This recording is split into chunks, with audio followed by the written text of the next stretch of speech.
The cowboy's heart had turned to stone until she cried in his arms and cracked it open. This is the story of Caleb Redden, a man who'd forgotten how to feel, and Anna Grayson, the woman who taught him to live again. What happens when a bounty hunter with nothing left to lose meets a schoolteacher fighting to save her dying brother? Stay with me until the end of this tale, and leave a comment with your city so I can see how far this story has traveled. Now, let me take you back to the restless summer of 1876. The dust rose in lazy spirals behind Caleb Redden's horse as he rode into Redemption Creek on that sweltering June afternoon. The town sat in a shallow valley between the Montana hills like a collection of broken promises, weathered storefronts, a crooked church steeple, and a saloon that never seemed to close. The kind of place where people came to disappear, and Caleb Redden had become very good at disappearing. He was 32 years old, though his eyes carried 50 years of hard living. Tall and lean, with shoulders that had learned to carry weight they were never meant to bear, he sat his horse with the easy grace of a man who'd spent more time in the saddle than in his own bed. His face was all sharp angles and weathered planes, carved by wind and sun, and things he tried hard not to remember. A scar ran from his left temple to his jaw, a gift from a knife fight in Abilene 3 years back. His hair, dark as a crow's wing, hung past his collar, and a week's worth of stubble shadowed his face. But it was his eyes that told the real story. Gray as winter storm clouds, they held the peculiar emptiness of a man who'd stopped expecting anything from the world and had trained the world to expect nothing from him. Those eyes had watched men die, had pulled triggers that ended lives, had closed against memories that still woke him in the night, gasping and reaching for a pistol that was always within arm's reach. The prisoner he'd brought in, a cattle rustler named Dutch Morrison, sat slumped in his saddle, hands bound, face battered from 5 days of hard riding and one ill-advised escape attempt. Caleb had caught him outside of Billings, tracked him through 3 counties, and finally ran him to ground in a line shack where the fool had stopped to sleep. The fight had been brief and brutal, ending with Dutch face down in the dirt and Caleb's Colt pressed against the back of his skull. "Welcome to Redemption Creek," Dutch muttered through split lips as they rode down the main street. "Town's got a sense of humor, naming itself that." Caleb didn't respond. He'd learned long ago that silence was easier than conversation, safer than connection. Words led to questions, questions led to stories, and stories led to the kind of vulnerability that got a man killed, or worse, made him remember he was still human. The sheriff's office stood at the end of the street, a squat building with bars on the windows and a hitching post that had seen better days. Sheriff Tom Bridger stepped out onto the porch as they approached, a heavy-set man in his 50s with kind eyes and a badge that actually meant something in this part of the territory. "Caleb Redden," Bridger called out, his voice carrying a warmth that Caleb didn't return. "Heard you were tracking Dutch. Figured you'd run him down eventually." "Eventually came 5 days ago," Caleb said, swinging down from his horse. His boots hit the packed earth with a solid thud, and he reached up to haul Dutch down with less ceremony than the man might have hoped for. "He's all yours, Sheriff. Alive, like the warrant specified."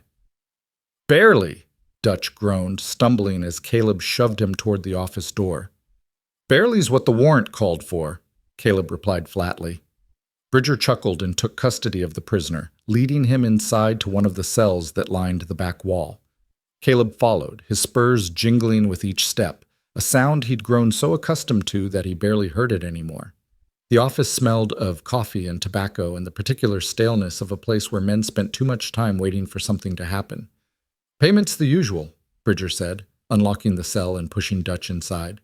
$500 plus expenses if you got receipts." "Don't keep receipts. Didn't figure you did."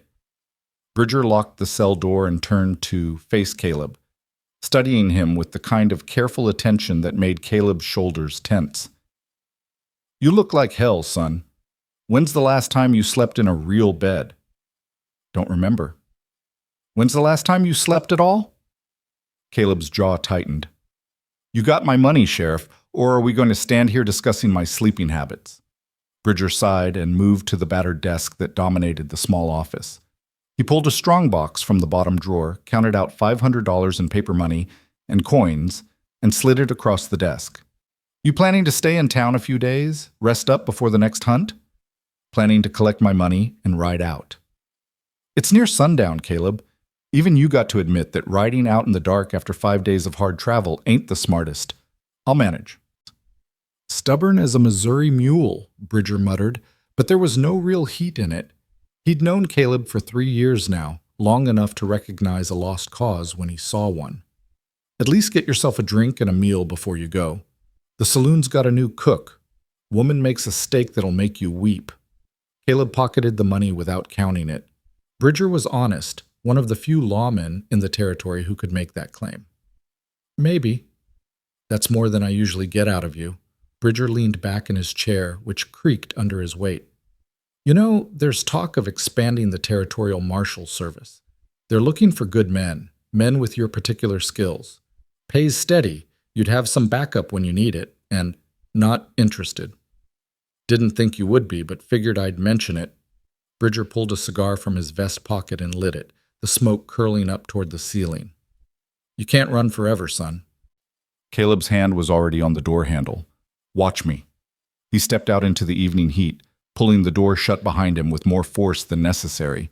The sun was sinking toward the western hills, painting the sky in shades of orange and red that reminded him of fire, and fire reminded him of things he'd rather forget. He stood on the porch for a moment, letting his eyes adjust to the changing light, his hand resting unconsciously on the butt of his Colt. The street was busier now, people emerging from their homes and shops as the worst of the day's heat began to fade. A group of miners laughed outside the assay office, counting their earnings. 2 women in respectable dresses walked arm in arm toward the general store, their voices carrying on the still air. A dog barked somewhere, and a child's laughter rang out from between 2 buildings. Normal life, the kind Caleb had stopped believing in. He untied his horse, a bay gelding named Rust, because of the color, and because everything in Caleb's life eventually turned to rust anyway, and led him toward the livery stable. The animal needed rest and feed more than Caleb needed to ride out into the gathering darkness. Bridger had been right about that much, even if Caleb wouldn't give him the satisfaction of admitting it. The livery was run by an old Mexican named Santos, who asked few questions and gave good care to the animals that came through his doors. He nodded to Caleb, took Rust's reins, and led the gelding to a stall without needing to be told what was required. Caleb paid for 2 days' stabling, then stepped back out into the street. The saloon beckoned. The lucky strike, according to the faded sign that hung crooked above the door. It was the kind of establishment that existed in every frontier town. Rough-hewn boards, bat-wing doors, the promise of whiskey, and temporary oblivion. Caleb had been in 100 places just like it, from Texas to the Canadian border, and they all blurred together in his memory like whiskey-soaked dreams. He pushed through the doors into smoke and noise and the particular smell of men who worked hard and drank harder. The interior was what he expected, a long bar running down one side, tables scattered across a sawdust-covered floor, a staircase leading up to rooms he had no interest in visiting. A piano sat silent in one corner, and a handful of men played cards at a table near the back. The bartender, a thick-necked man with a scar through one eyebrow, looked up as Caleb approached. "What'll it be?" "Whiskey. Leave the bottle." Money changed hands. A glass appeared, then a bottle of amber liquid that was probably more raw alcohol than actual whiskey, but Caleb didn't care. He poured, drank, and felt the familiar burn slide down his throat and settle in his chest like an old friend. He poured again. "You're reddin'," a voice said from his left. Caleb turned his head slowly. The speaker was a young man, maybe 22 or 23, with the kind of eager face that hadn't learned disappointment yet. He wore a gun on his hip with the careful pride of someone who wanted people to notice. "I am," Caleb acknowledged, turning back to his drink. "Heard you're the best tracker in the territory. Heard you brought in the Drummond gang single-handed. Heard you once tracked a man across 300 miles of desert and—" "You heard wrong," Caleb interrupted, his voice flat. "I'm just a man who's good at following tracks. Nothing special about it." "But you've killed—" "Enough." Caleb's hand moved toward his gun, not threateningly, just enough to make the young man's eyes widen. "I'm not here to swap stories or make friends. I'm here to drink in peace. You want to be a gunfighter? Go find someone else to admire. You want to stay alive, forget everything you've heard, and go back to whatever honest work your mama raised you for." The young man's face flushed red. Whether from embarrassment or anger, Caleb didn't know and didn't care. He watched as the kid retreated to a table in the corner, shooting dark looks in Caleb's direction that would have been dangerous if the kid had possessed an ounce of the skill his pride suggested. Caleb poured another drink. The whiskey was already starting to work, softening the edges of the world, making everything a bit more distant, a bit less real. This was what he needed. This numbness, this blessed absence of feeling. He'd learned years ago that feeling things was dangerous. Feel too much joy, and you'd eventually feel crushing sorrow. Feel too much love, and you'd eventually feel devastating loss. Feel too much hope, and you'd eventually feel soul-destroying despair. Better to feel nothing at all. "Excuse me, sir, but I need to speak with Mr. Patterson." The voice cut through the saloon's din like a bell through fog, clear, educated, utterly out of place. Caleb looked up from his glass to see a woman standing at the bar, speaking to the bartender with a mixture of determination and barely concealed desperation. She was perhaps 26 or 27, with honey-colored hair pinned up in a style that belonged back east, not in a Montana saloon. She wore a simple gray dress that had seen better days, the fabric worn but clean, the hem let out and re-sewn more than once. But it was her face that caught his attention, delicate features marked by exhaustion, eyes the color of a clear summer sky that held too much worry for someone so young. "Mrs. Grayson," the bartender, apparently Patterson, said with exaggerated patience, "I already told you this morning I can't extend your credit anymore. You've already owed me for 3 weeks." "It's Miss Grayson," she corrected quietly, her hands clasped so tightly together that her knuckles showed white. "And I'm not asking for charity, Mr. Patterson. I'm asking for basic human decency. My brother is very ill. The medicine Dr. Harrison prescribed costs $12, and I simply don't have—" "Not my problem." Patterson cut her off, his voice hardening. "You want medicine, you pay for it. You want credit, you show me you're good for it. Teaching school don't pay enough to cover what you already owe, and I got a business to run." Caleb watched her face as the words hit home. He saw the way her jaw tightened, the way her eyes suddenly glistened with tears she absolutely refused to let fall. She was fighting to maintain her composure, fighting to keep her dignity, fighting against circumstances that were clearly overwhelming her. "Please," she said, and the single word carried so much weight that even Patterson looked uncomfortable. "Jacob is only 12 years old. He has a fever that won't break, and Dr. Harrison says without the proper medicine, the infection in his lungs could—" Her voice cracked just for a moment before she forced it steady again. "I'm begging you." "Can't help you, miss," Patterson said, though he at least had the grace to look away as he said it. "Now, I got other customers to tend to." She stood there for a moment longer, her whole body trembling with the effort of not breaking down in front of everyone in the saloon.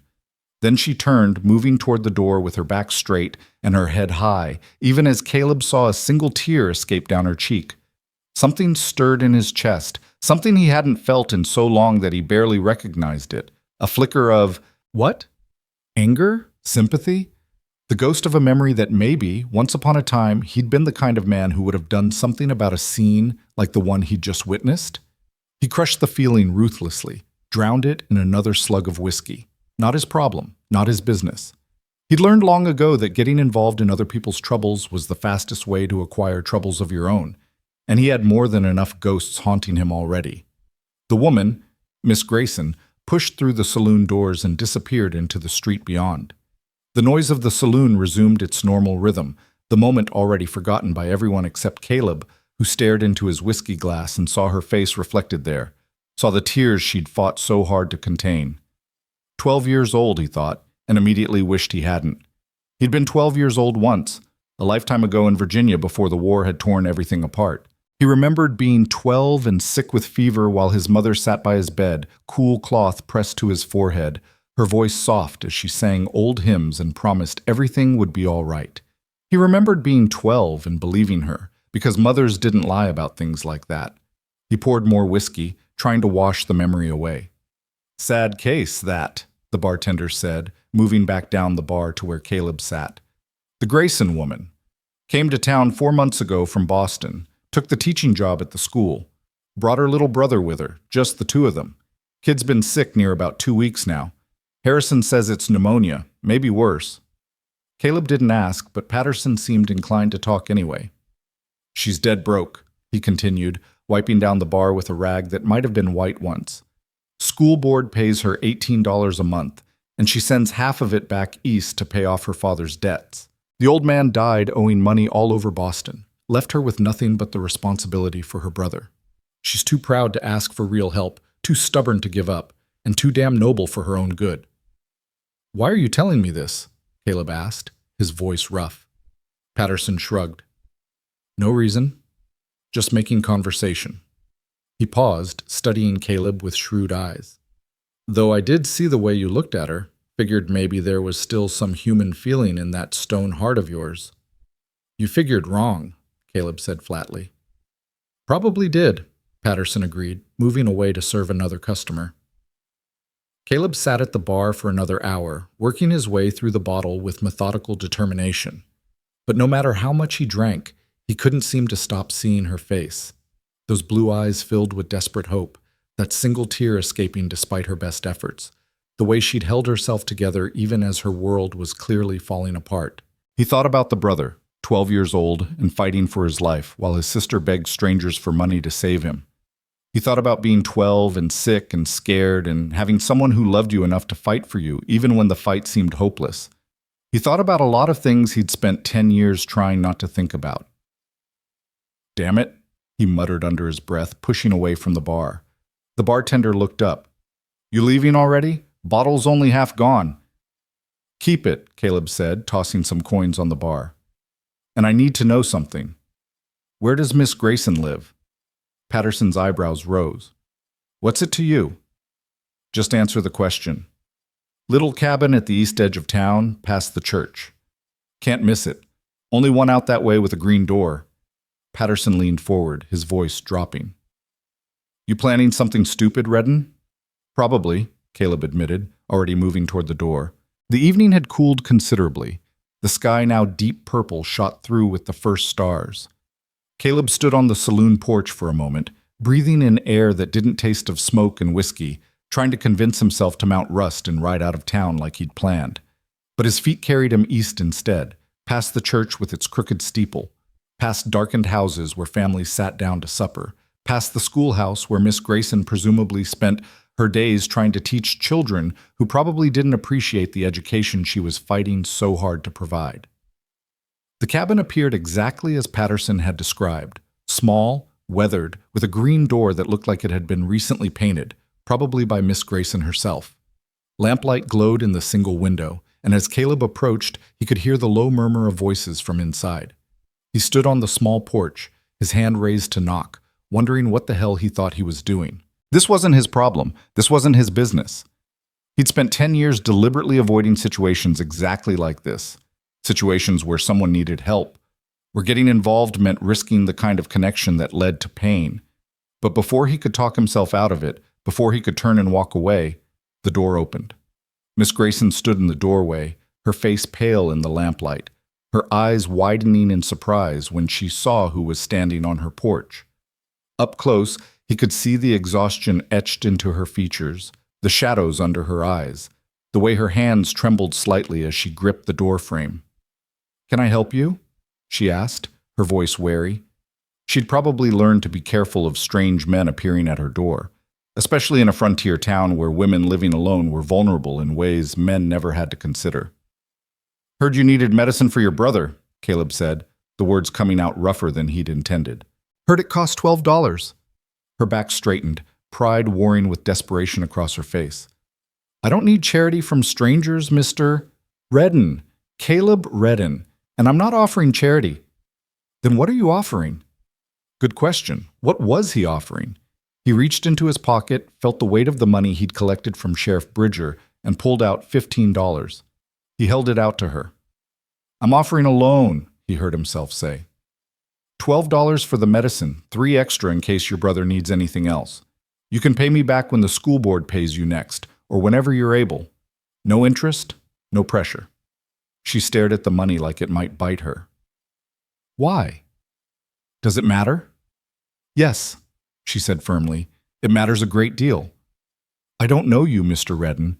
I don't know why a complete stranger would offer to loan me money and forgive me if I'm suspicious of kindness from men I've never met. Fair enough. He'd be suspicious too, if their positions were reversed. He lowered his hand but didn't put the money away. I was in the saloon when you talked to Patterson, he said. I heard what you said about your brother. I've got the money. You need it. And he paused, searching for words that wouldn't sound weak or sentimental. And I knew someone once who'd have done the same for me if I'd needed it. Consider it paying forward a debt I never got to repay. She studied his face, and he had the uncomfortable sensation of being seen, really seen, for the first time in years. Those blue eyes seemed to look past the scar and the stubble and the carefully maintained walls, right down to something he'd thought long dead. Anna, she said finally, my name is Anna Grayson. Caleb read in. You already said that.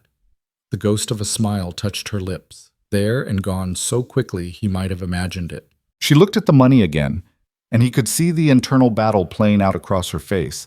Pride against pragmatism, independence against her brother's desperate need.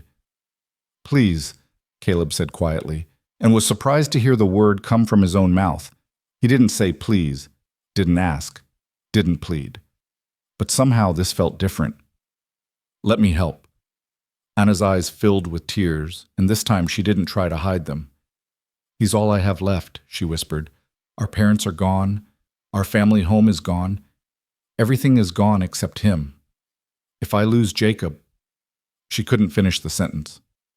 You won't, Caleb said with more certainty than he felt. Take the money, get the medicine, help him fight. She took the bills from his hand slowly, as if they might vanish if she moved too quickly. Her fingers brushed his, and he was startled by the warmth of her touch, by the reminder that skin could be warm, that human contact could be something other than violence. Thank you, she said, her voice breaking. I don't know how to thank you properly, but don't, he interrupted. Don't thank me, just help your brother. She nodded, clutching the money to her chest. Would you like to come in? I have coffee, and it's the least I can offer. No, he said, perhaps too quickly. He saw hurt flash across her face and softened his tone. I need to go. Just take care of yourself, Miss Grayson.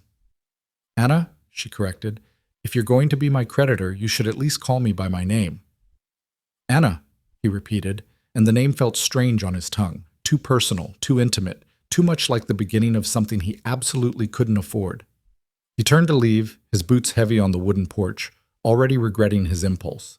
He'd broken his own rule, gotten involved, allowed himself to care even for a moment about someone else's troubles. It was weakness, and weakness got you killed in his line of work. Mr. Redden. He stopped, but didn't turn around. The coffee offer stands, Anna said softly. Tonight or any night. I'd like to properly thank the man who may have just saved my brother's life. Caleb stood frozen for a heartbeat, torn between the desperate need to run and the dangerous desire to stay. Finally, without looking back, he said, Maybe, and walked into the gathering darkness. But as he made his way back to the saloon to reclaim what was left of his whiskey, he knew that maybe was a lie. He'd given her the money, done his good deed, and now the smart thing, the only thing, was to collect his horse tomorrow morning and ride out of Redemption Creek, never to return. He'd forget about Anna Grayson and her sick brother. He'd forget about those blue eyes and that single tear and the way she'd looked at him like he might actually be something more than the cold-hearted bounty hunter the world believed him to be. He'd forget, just like he'd forgotten everything else that might make him feel human.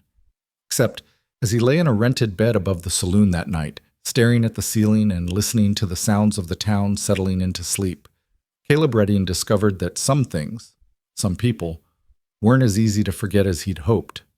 Her face kept appearing in his mind. Her voice echoed in his memory, and somewhere in his chest, in that place he'd worked so hard to turn to stone, something stirred to life that felt dangerously like hope.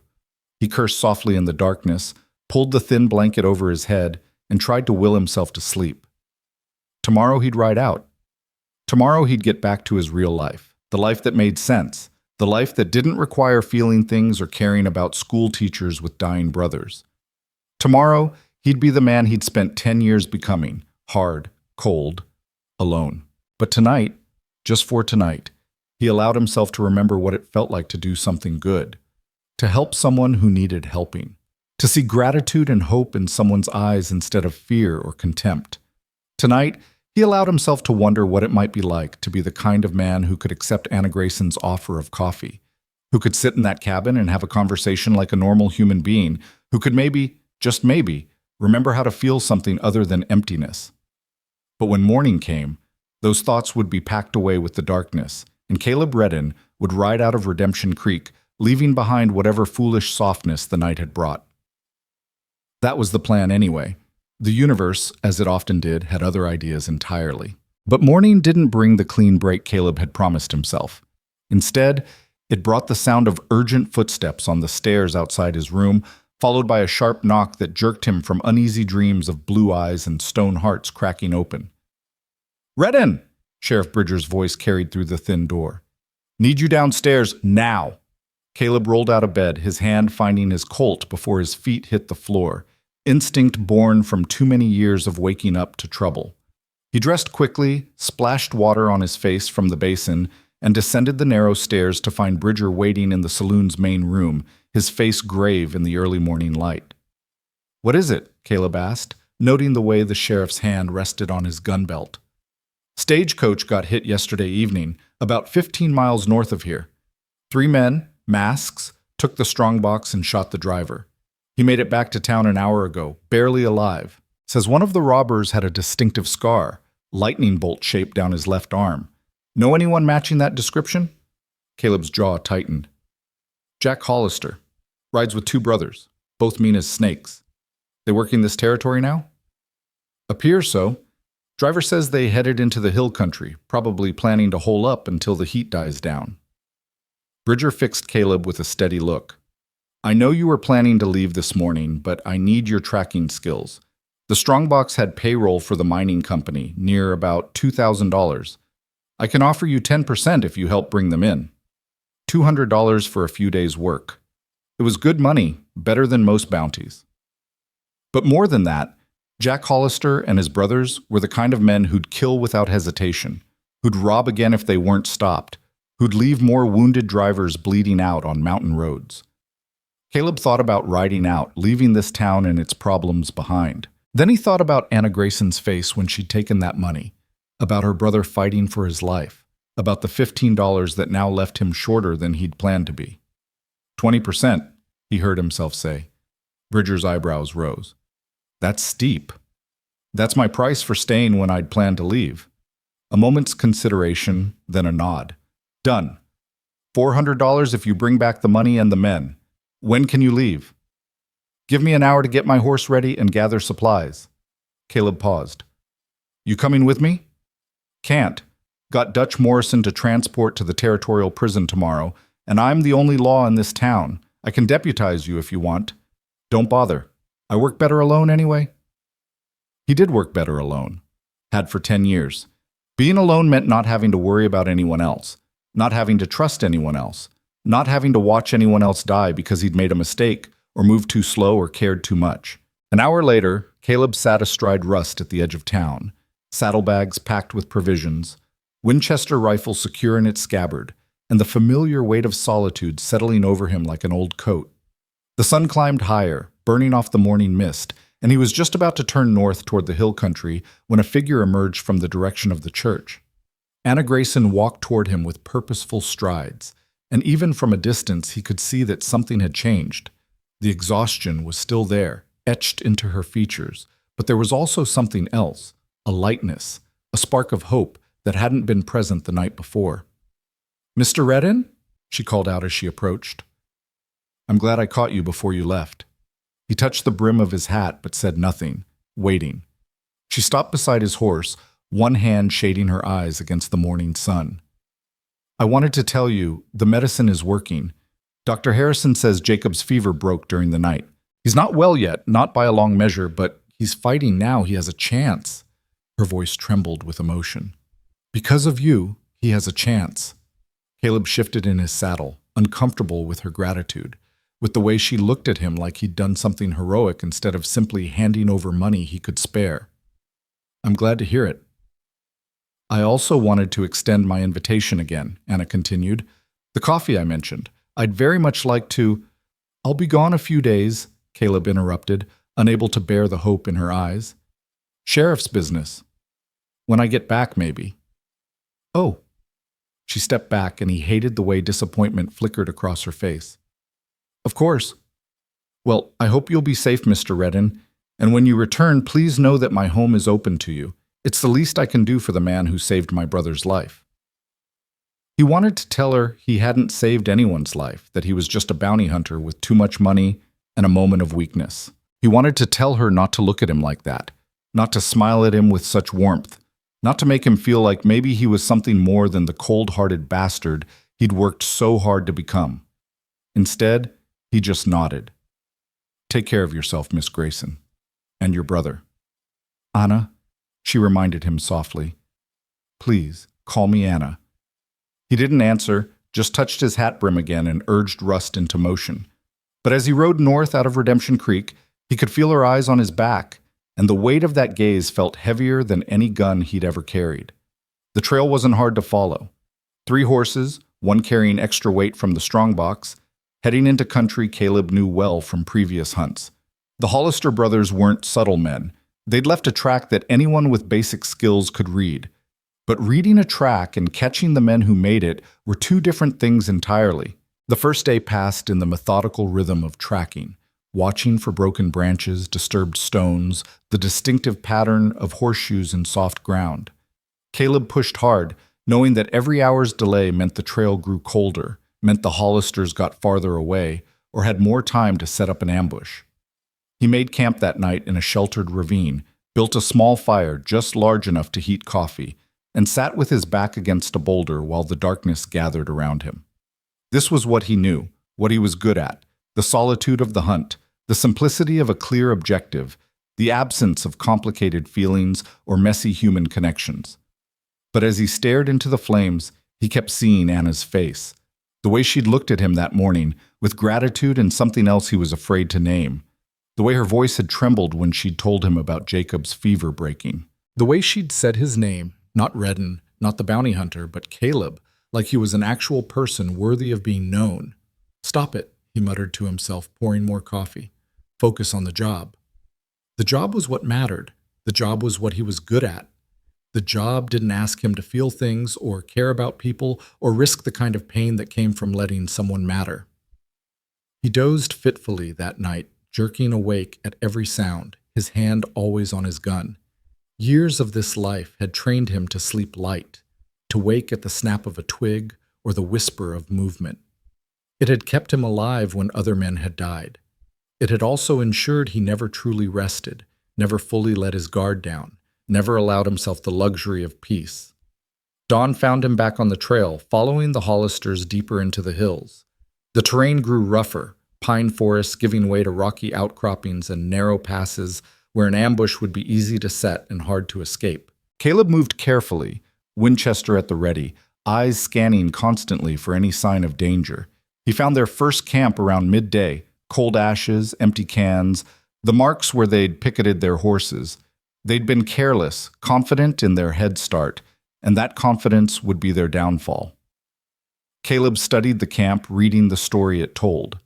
3 men, just as the driver had said. They'd stayed here the previous night, probably feeling safe this far from town, probably already planning how to spend their stolen money. The trail led higher into the mountains, following old game paths and dry creek beds. By late afternoon, Caleb spotted smoke rising from a canyon about 2 miles ahead. He dismounted, tied Rust to a pine tree, and continued on foot, moving with the silence his years as a hunter had taught him. The Hollister brothers had made camp in a box canyon, a natural fortress with high walls and only one entrance. Smart positioning if you were planning to defend against an attack, but it also meant only one way out.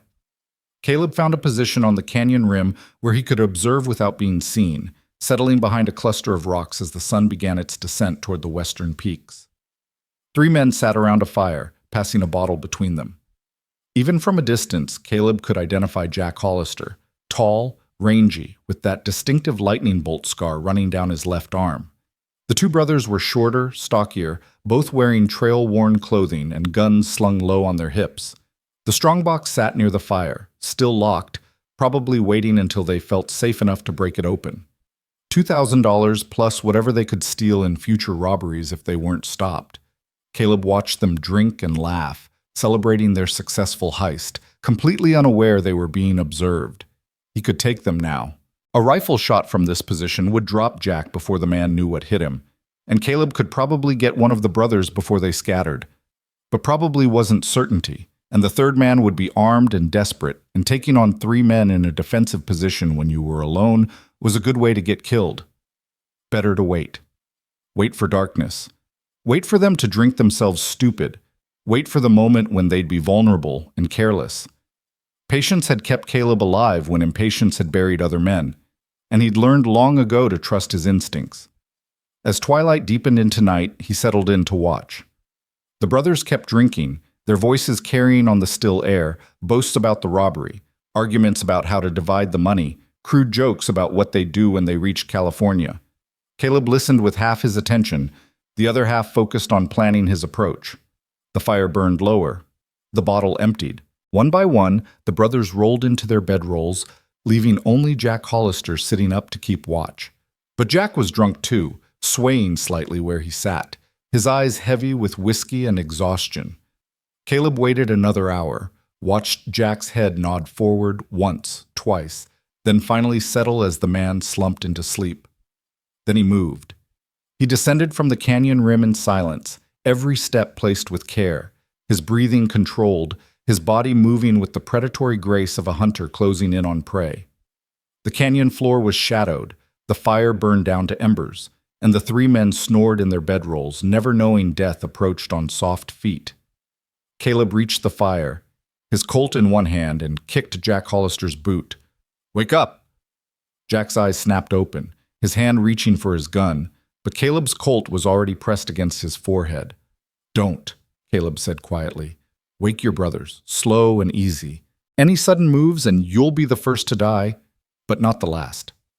Jack's face had gone pale in the dim firelight. He knew who Caleb was. Everyone in the territory knew about Caleb Redden, and no one wanted to face him with a gun to their head. "Redden," he breathed. "How the hell did you—" "Your brothers. Wake them, now," Jack called out, and the two brothers stirred, confused and half asleep. When they saw Caleb standing over them, saw the gun in his hand and the cold certainty in his eyes, they froze. "Here's how this works," Caleb said, his voice carrying the flat tone of a man who'd done this too many times to count.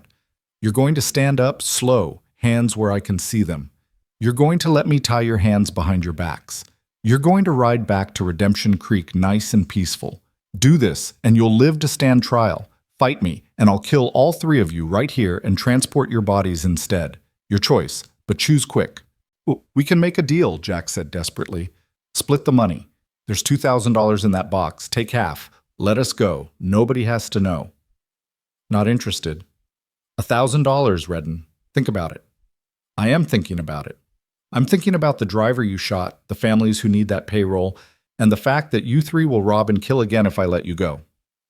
So here's my final offer. Surrender or die. 5 seconds to decide." He started counting, made it to 3 before all three men raised their hands in surrender. 20 minutes later, they were bound and mounted, the strongbox secured to Jack's saddle, and Caleb was leading them out of the canyon.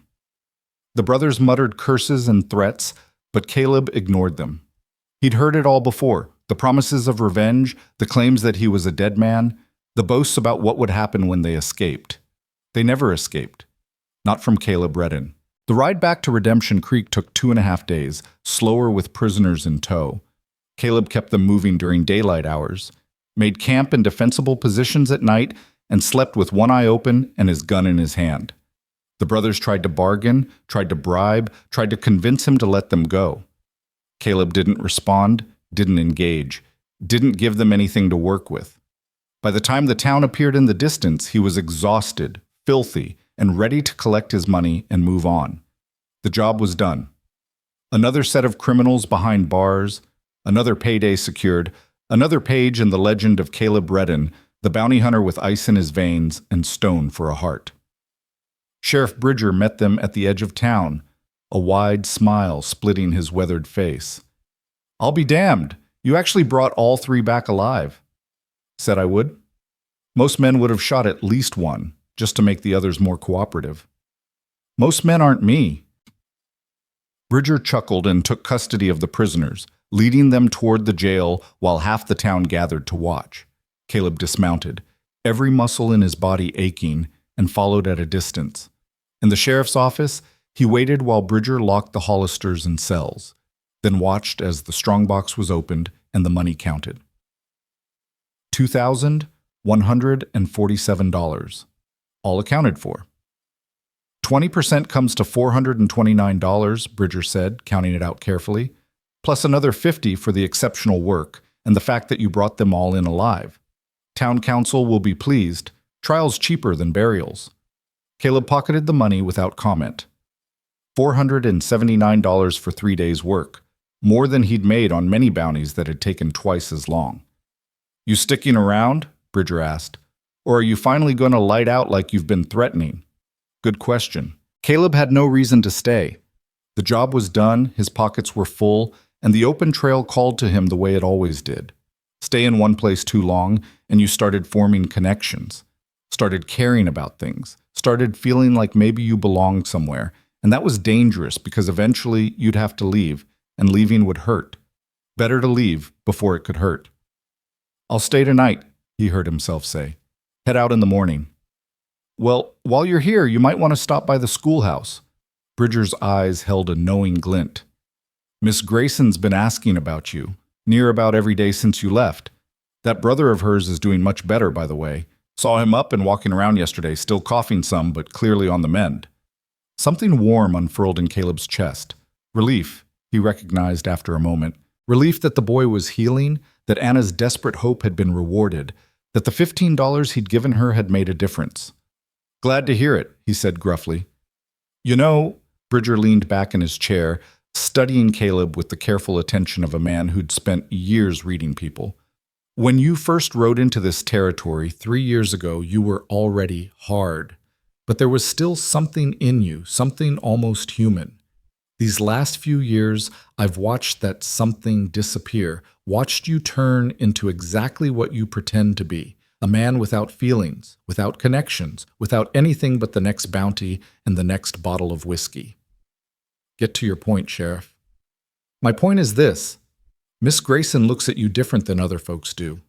She doesn't see the cold-hearted bounty hunter. She sees something else, something you've been trying real hard to bury. Maybe it's time you stopped trying so hard." Caleb stood, his chair scraping against the floor. "My personal life is none of your concern." "You're right, it's not. But I like that schoolteacher, and I like her brother, and I'd hate to see them hurt because you're too stubborn to admit you might actually give a damn about someone." Bridger held up his hands. "But you do what you think is right. You always do." Caleb left the office without another word, stepping out into the afternoon sun. The town was busier than it had been when he'd left. People going about their daily business, kids running between buildings, the sound of hammers from where someone was building an addition onto the general store. Normal life. The kind that happened when you stayed in one place long enough to put down roots. The kind of life Caleb had given up on 10 years ago. He should go to the saloon, get drunk, sleep it off, and leave at dawn. That was the plan. That was always the plan. But his feet carried him toward the schoolhouse instead, drawn by something he couldn't name and didn't want to examine too closely. The school day had just ended, children streaming out with the particular energy of young people released from confinement. They ran past Caleb without a second glance, too caught up in their own games and dramas to notice the tall stranger standing in the street. But one boy didn't run. A thin kid with dark hair and pale skin, moving slowly but steadily toward a small cabin in the distance. Jacob Grayson. Had to be, based on the age and the careful way he moved, like someone still recovering from serious illness. The boy glanced at Caleb as he passed, his blue eyes, so like his sister's, curious but not afraid.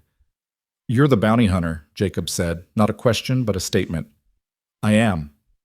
"My sister says you saved my life." Caleb shifted uncomfortably.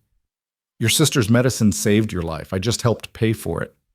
"That's not what she says." Jacob studied him with the unsettling directness of children who haven't learned to hide their thoughts. She says you're a good man pretending to be bad, says you gave her money when you didn't have to, helped me when you didn't know me, and that makes you better than most folks who talk about being good, but don't do anything to prove it. The words hit harder than Caleb expected. He cleared his throat. Your sister talks too much. She talks just enough, Jacob replied with a small smile. You should come for coffee. She's been hoping you would. I don't drink coffee with people. Why not? Because connection leads to caring. Caring leads to pain, and pain is something I can't afford anymore, Caleb thought. But he didn't say that to a 12-year-old boy who'd just survived pneumonia. Just don't, he said instead. Jacob shrugged. Well, if you change your mind, we're the cabin with the green door. Anna makes really good coffee, and she baked bread yesterday.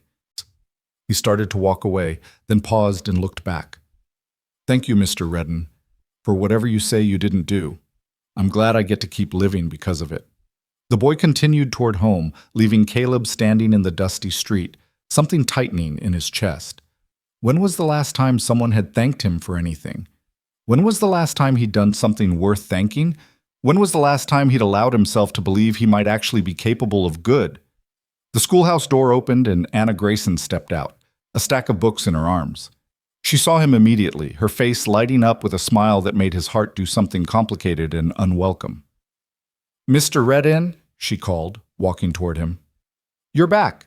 I'd heard the sheriff brought in the stage robbers, and I hoped— She stopped a few feet away, her smile faltering as she took in his appearance. You look exhausted. Long ride. I imagine so. She shifted the books in her arms. Did you happen to see Jacob? He should have left a few minutes ago. Saw him. He was headed home. Good. He's doing so much better, stronger every day. Dr. Harrison says he'll make a full recovery. Her eyes shone with tears she didn't try to hide. I can't thank you enough for what you did.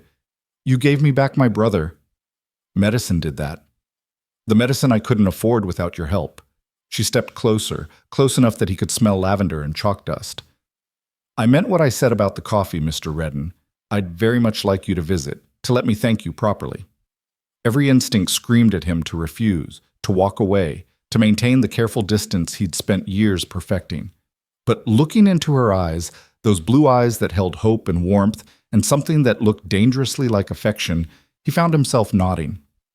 Tonight, he heard himself say. If the offer's still good. Her smile could have lit the whole town. Tonight would be perfect. Come by after supper, say 7 o'clock? 7 o'clock? He agreed, already regretting it. She touched his arm briefly, a gesture so natural and warm that it sent unexpected heat through him. I'll see you then. He watched her walk away, books clutched to her chest, her step lighter than it had been days before. Then he turned and headed for the saloon, suddenly desperate for that drink he'd postponed. The bartender, Patterson, looked up as Caleb entered. Heard you brought in the Hollisters. Nice work. Thanks. You look like you could use a drink. Several. Patterson poured whiskey, and Caleb drank it standing at the bar, trying to figure out what he was doing. Why had he agreed to coffee with Anna Grayson? Why had he said yes when every part of him knew it was a mistake? Why was he standing in the saloon at 4 p.m, drinking whiskey and counting the hours until 7 o'clock like some nervous schoolboy? She's something special, that Miss Grayson, Patterson said conversationally, refilling Caleb's glass. Smart, kind, doesn't put on airs despite coming from Boston money. Well, former Boston money, I suppose. Town's lucky to have her. Why are you telling me this? Because you agreed to have coffee with her, and I figure you're the kind of man who needs reminding that special people deserve to be treated special. Caleb drained his glass. I'm not going to hurt her. Didn't say you would. But she's been alone here. No family except that boy. No friends really, because the other women in town think she's too educated or too pretty or too something. She could use someone who sees her for who she is. Patterson leaned forward. And you, Redden, you could use someone who sees past what you pretend to be to what you actually are. And what's that? A decent man running from his own decency. Caleb left the saloon without finishing his third drink. He walked the town for the next 2 hours, buying time, trying to convince himself to mount his horse and ride out before 7 o'clock arrived. He could leave now, Anna would understand eventually, and he'd be back to his solitary life where things made sense. But he didn't leave. At 10 minutes to 7, he found himself standing outside her cabin, his hand raised to knock, his heart beating faster than it had when he'd faced down the Hollister brothers. Just coffee, he told himself. Just one evening to say thank you, to be polite, to repay a debt, and move on. The door opened before he could knock. Anna stood there in a simple blue dress, her hair down around her shoulders, her smile welcoming and genuine. "Mr. Redden, right on time. Please, come in." He stepped inside and warmth enveloped him, not just the physical warmth of the cabin, but something else. Something he hadn't felt in so long he'd almost forgotten what it was called. It was called home. The cabin was small but immaculately kept. A single room with a bed in one corner, a table with 3 chairs, a stove, and a few personal touches that made it feel lived in. Books lined a makeshift shelf, a quilt hung on one wall, and flowers, actual wildflowers in a glass jar, sat on the table. Jacob sat in one of the chairs, looking stronger than he had that afternoon. He grinned when he saw Caleb. "Told you he'd come, Anna." "You did indeed." Anna gestured to a chair. "Please sit. The coffee's just about ready." Caleb sat, feeling awkward and out of place among the domestic comfort. His gun felt too heavy at his hip, his trail-worn clothes too dirty, his hands too rough for the delicate china cups Anna was setting out. "I hope you like it strong," Anna said, pouring coffee. "Jacob says I make it strong enough to wake the dead." "Strong is good." She handed him a cup, their fingers brushing again, and he was struck by how small her hands were compared to his, how soft they looked despite the work he knew she did. These were hands that held chalk and books, that cared for a sick brother, that fought to build a life in a hard land. Not like his hands, which were scarred and calloused and had pulled triggers too many times to count. "Tell me about your journey," Anna said, settling into her chair with her own cup. "The sheriff said you tracked the robbers into the hill country. That must have been dangerous." "It was necessary." "That's not an answer." Jacob laughed. "She does that, turns your non-answers back on you until you actually answer. It's annoying." "It's called teaching," Anna said primly, though her eyes sparkled with amusement. "And it works on stubborn men just as well as it works on stubborn students." Despite himself, Caleb felt the corner of his mouth twitch.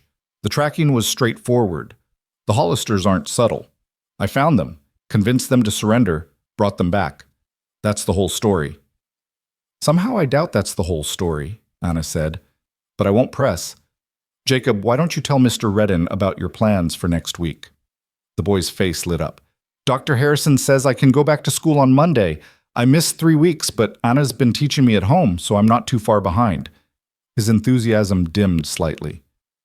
"Some of the other kids were saying I might not make it, that pneumonia almost always kills you, but I did make it, because of the medicine you helped buy."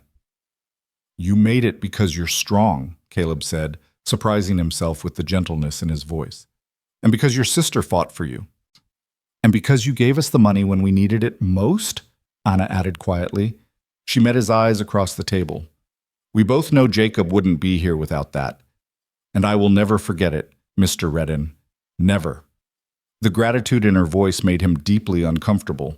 He shifted in his chair, took a long drink of coffee, which was, indeed, strong enough to wake the dead, and searched for a way to change the subject.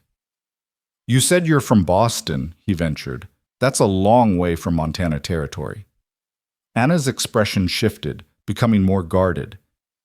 "It is. We came here 4 months ago, after our father passed.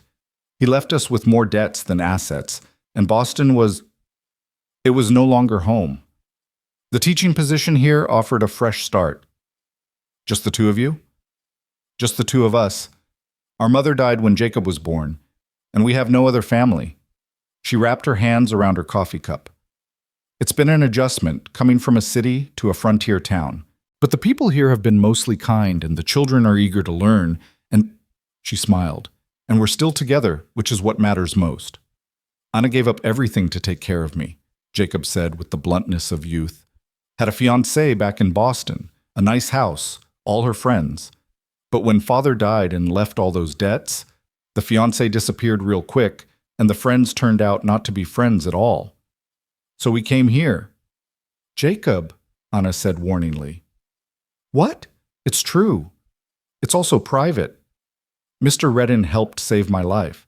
I figure that makes him entitled to know things." Caleb found himself wanting to know things, wanting to know about the fiancé who'd abandoned her, the friends who'd proven false, the life she'd left behind, wanting to know everything about Anna Grayson, which was dangerous precisely because he wanted it. "Your turn," Anna said, fixing him with a look that suggested she wasn't going to let him avoid answering. "Tell us something about yourself, Mr. Redden. Where are you from? What made you become a bounty hunter?" The questions he always avoided, the past he never discussed. He should refuse, should deflect, should maintain the walls that had served him so well for so long. But sitting in this warm cabin, with Anna watching him with those blue eyes and Jacob leaning forward with undisguised curiosity, Caleb found the walls crumbling just a little. "Virginia," he said finally.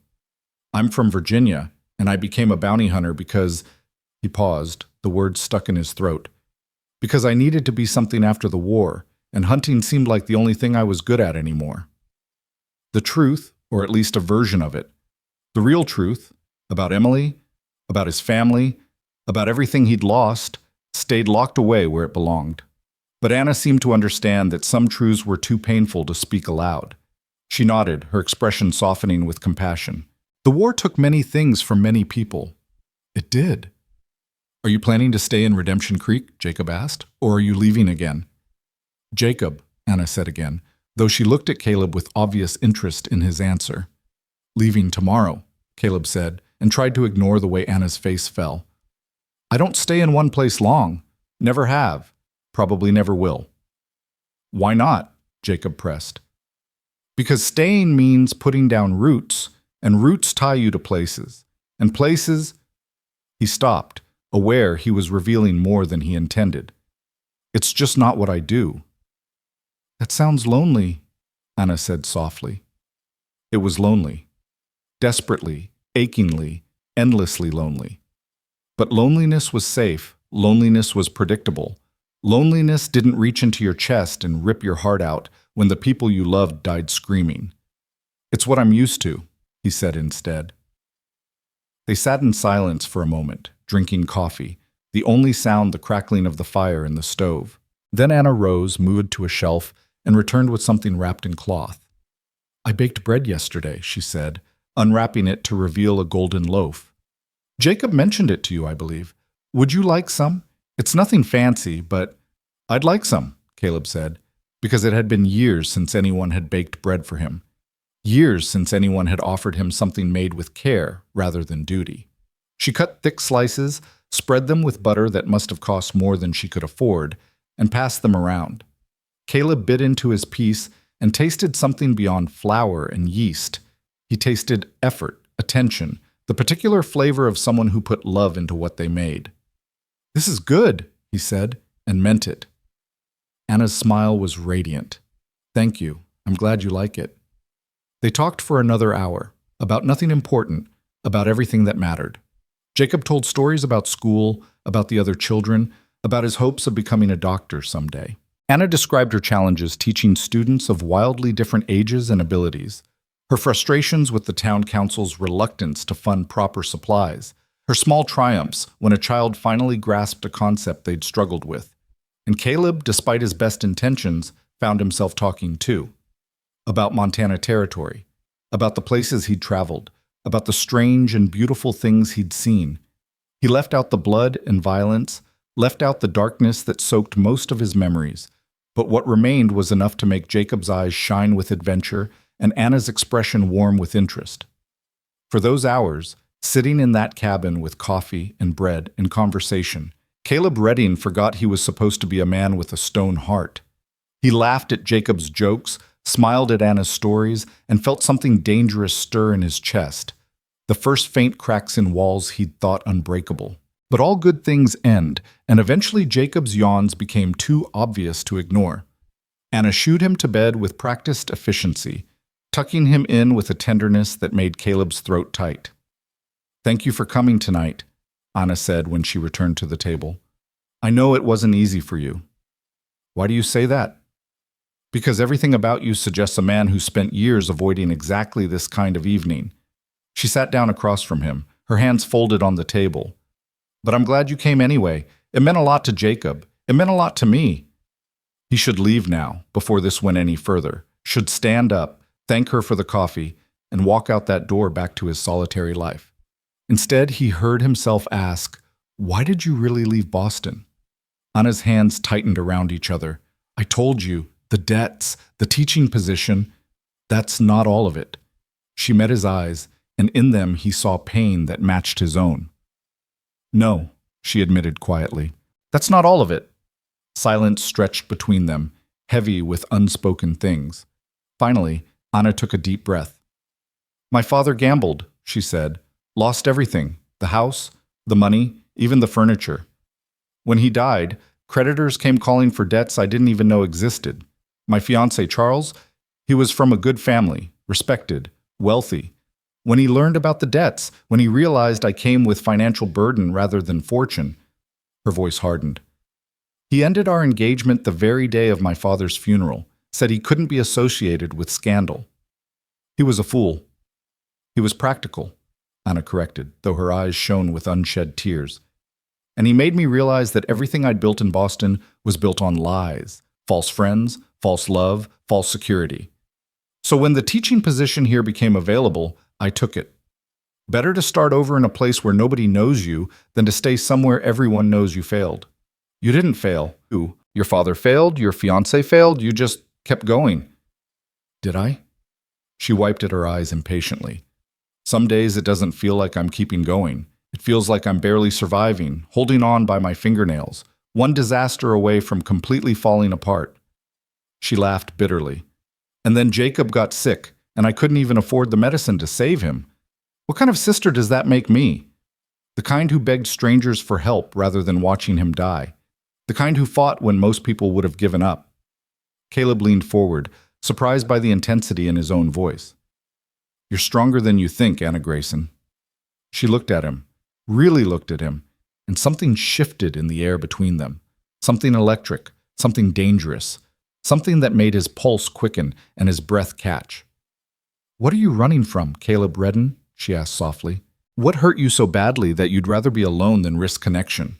The question hit like a physical blow. No one had asked him that in 10 years. No one had seen past the cold exterior to the wounded man beneath. No one had dared. He stood abruptly, his chair scraping against the floor. "I should go." "Don't." Anna stood too, moving around the table to stand in front of him. "Don't run. Not yet." "I'm not running." "Yes, you are. You've been running since the moment you agreed to come here tonight, maybe longer." She reached out, hesitated, then placed her hand on his arm. "What are you so afraid of?" "Everything. Loss, pain, caring about someone enough that their death would destroy him. Opening his heart only to have it shattered again. Believing that maybe, just maybe, he deserved something good only to watch it slip through his fingers." "I can't," he said roughly. "Can't what you're asking. Can't be what you want." "I'm not asking you to be anything except honest. With me. With yourself." Her hand remained on his arm, warm and steady. "I know pain when I see it, Caleb. I know what it looks like when someone's carrying more weight than they should. And I know you're a good man, no matter how hard you try to convince everyone otherwise. You don't know me. Maybe not, but I'd like to." Her blue eyes held his, unflinching. "I'd like to know the man who saved my brother, who brought in criminals without killing them, who drinks his coffee black and laughs at 12-year-old boys' jokes even when he doesn't mean to. I'd like to know Caleb, not the bounty hunter, not the legend, just the man." The words broke something inside him, something he'd thought long dead. He stood there, frozen, Anna's hand on his arm, her eyes on his face, and for the first time in 10 years, Caleb Redden felt the stone around his heart begin to crack. "I had someone once," he heard himself say, the words dragged from somewhere deep and dark. "Someone I loved more than my own life. She died. They all died. And I—" His voice broke. "I couldn't save them. Couldn't stop it. Could only watch and know it was my fault." Anna's hand slid down his arm to his hand, her fingers interlacing with his. That's a heavy burden to carry alone. It's the burden I deserve. No one deserves that kind of pain. She squeezed his hand. But maybe you've carried it long enough. Maybe it's time to set it down. He wanted to. God, how he wanted to. Wanted to lay down the guilt and grief and self-hatred, wanted to believe he could be more than the cold-hearted hunter everyone believed him to be, wanted to think that maybe, impossibly, this woman with her blue eyes and gentle strength could help him find his way back to being human. But wanting wasn't enough. Wanting hadn't saved Emily, hadn't protected his family, hadn't stopped the world from burning. I'm leaving tomorrow, he repeated, his voice rough with emotion. That hasn't changed. I know, Anna said softly. But maybe you'll come back someday. Maybe the road will lead you through Redemption Creek again. Maybe, he agreed, though they both knew it was unlikely. She rose on her toes and kissed his cheek, the touch feather-light and devastating. Thank you for tonight, Caleb, for the coffee, for the conversation, for letting me see the real you, even if only for a moment. He couldn't speak, couldn't move, could only stand there feeling the warmth of her lips on his skin and the terrible, wonderful ache in his chest. Then he was at the door, his hand on the handle, looking back at her one last time. She stood in the lamplight, beautiful and brave, and everything he couldn't allow himself to have. Anna, he said, then stopped, unsure what else to say. Go safely, she whispered. Come back whole. He left before he could do something stupid like promise to return, like tell her she'd cracked his heart open wider than he'd thought possible, like admit that leaving her was going to be harder than he'd imagined. Outside, the night was cool and clear, stars scattered across the sky like diamonds on black velvet. Caleb stood on her porch for a long moment, breathing in the mountain air, trying to collect the pieces of himself that seemed to have scattered inside that warm cabin. Then he walked back toward the saloon, his steps heavy, his heart heavier. Tomorrow, he'd ride out. Tomorrow, he'd return to his solitary life. Tomorrow, he'd forget about Anna Grayson and her brother and the way she made him feel almost human again. Tomorrow. But tonight, he lay in his rented bed and stared at the ceiling, his cheek still warm where she'd kissed him, his hand still tingling where she'd held it, and his carefully constructed walls beginning to crumble in earnest. Tomorrow came with a pale dawn that found Caleb already awake, having barely slept at all. He packed his saddlebags with mechanical efficiency, checked his weapons, and settled his bill with the saloon keeper before most of the town had stirred from their beds. The smart thing, the safe thing, was to leave before Anna woke, before he had to see those blue eyes one more time and feel his resolve weaken further. But fate, it seemed, had other plans. As he led Russ toward the edge of town, the schoolhouse door opened and Anna emerged, a shawl wrapped around her shoulders against the morning chill. She saw him immediately, and for a moment they simply stood there, 50 feet apart, the rising sun painting the sky behind her in shades of pink and gold. She walked toward him slowly, her expression unreadable in the early light. When she reached him, she didn't speak at first, just looked up at him with those eyes that seemed to see straight through every defense he'd ever built. I thought you might leave early, she said finally. Hoped you wouldn't, but thought you might. It's better this way. Better for whom? He didn't have an answer for that. Or rather, he had several answers, none of which felt true when spoken aloud. I brought you something, Anna said, pulling a small cloth-wrapped bundle from her pocket.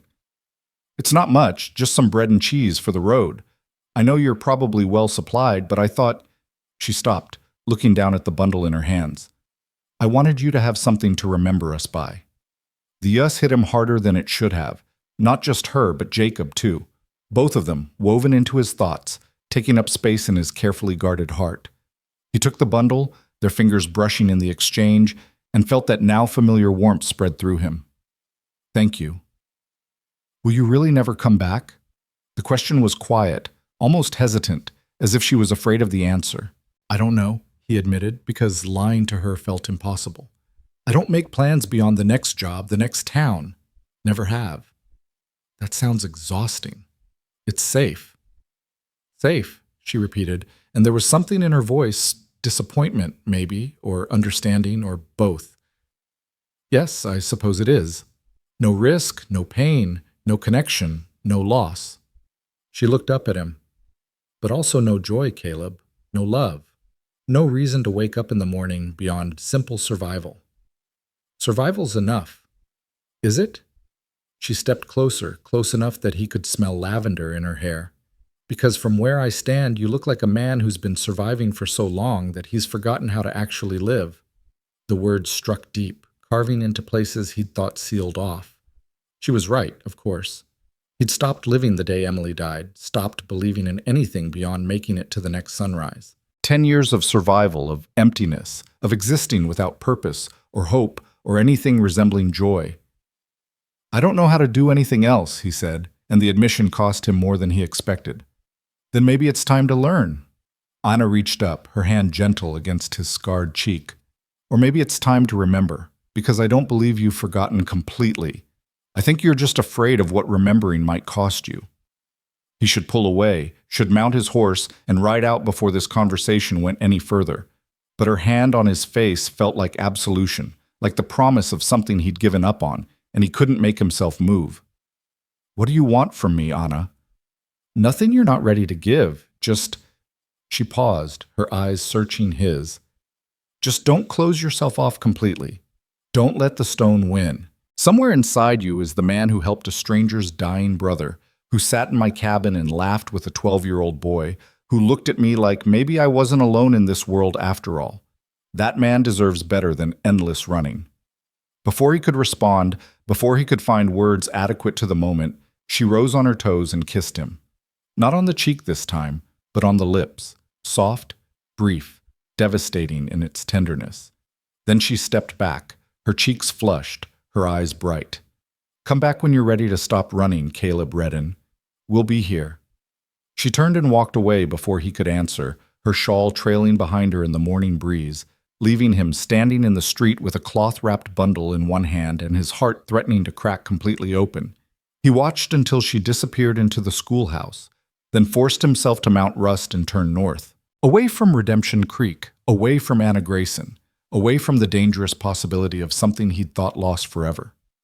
The first day's ride was torture. Every mile took him farther from that cabin with the green door, from those blue eyes that saw too much, from the feeling of being human again. He tried to focus on the road ahead, on the next town, the next bounty, the next whiskey bottle that would help him forget. But he couldn't forget the taste of her kiss, or the weight of her words, or the terrible, wonderful knowledge that she'd cracked something inside him that might never fully close again. He made camp that night in a pine grove, built a small fire, and unwrapped the bundle Anna had given him. The bread was still soft, the cheese sharp and good. He ate slowly, savoring each bite not because of the food itself, but because her hands had prepared it, because it was a gift given freely without expectation of return. The loneliness hit him like a physical blow. How many years had he eaten alone, slept alone, ridden alone? How many sunrises had he watched with no one to share them with? How many nights had he lain awake, surrounded by silence so complete it felt like dying? Too many. God, too many. But the alternative, letting someone in, caring again, risking the kind of loss that had nearly destroyed him, that felt impossible. Emily's death had taught him that loving someone gave them the power to annihilate you, that opening your heart meant handing someone else the knife to carve it out. He'd barely survived that lesson the first time. He wouldn't survive it again. Better to be alone. Better to be safe. He repeated it like a mantra as he spread his bedroll, as he checked his weapons, as he lay down under stars that suddenly seemed colder and more distant than they had just days before. 3 days later found him in a mining town called Silver Ridge, collecting information on a claim jumper wanted for murder. The work was straightforward, the pay decent, and it should have been enough to distract him from thoughts of blue eyes and gentle hands. It wasn't. Anna haunted him. In the face of a school teacher he passed on the street, in the sound of children's laughter from a nearby schoolhouse, in every woman who showed kindness to someone in need. She'd gotten under his skin, into his head, and no amount of whiskey or work seemed capable of dislodging her. He caught the claim jumper after 2 days of tracking, delivered him to the local sheriff, and collected his bounty with the same efficiency he always had. But something felt different now, hollow. The satisfaction he usually took in a job well done had evaporated, replaced by a gnawing sense that he was wasting his life chasing men who didn't matter while running from the one thing that did. A week became 2. He drifted north, taking jobs as they came, sleeping in saloons and lined shacks, maintaining the careful distance from humanity that had served him for so long. But the distance didn't feel protective anymore. It felt suffocating. He was in a town called Millerville 3 weeks after leaving Redemption Creek, when the telegram arrived. Caleb rarely checked for messages. He had no one to send them, no one who cared where he was or what he was doing. But some instinct made him stop at the telegraph office that afternoon, and the operator looked up with obvious relief. "Mr. Redden? Got a wire for you. Been here 4 days. Sender said it was urgent." Caleb's stomach tightened as he took the paper. Only one person would send him an urgent telegram. And if Sheriff Bridger was reaching out, something was very wrong. The message was brief and devastating. "Jacob Grayson taken sudden turn. Pneumonia returned worse. Anna needs you. Come quick. Bridger." The paper crumpled in his fist.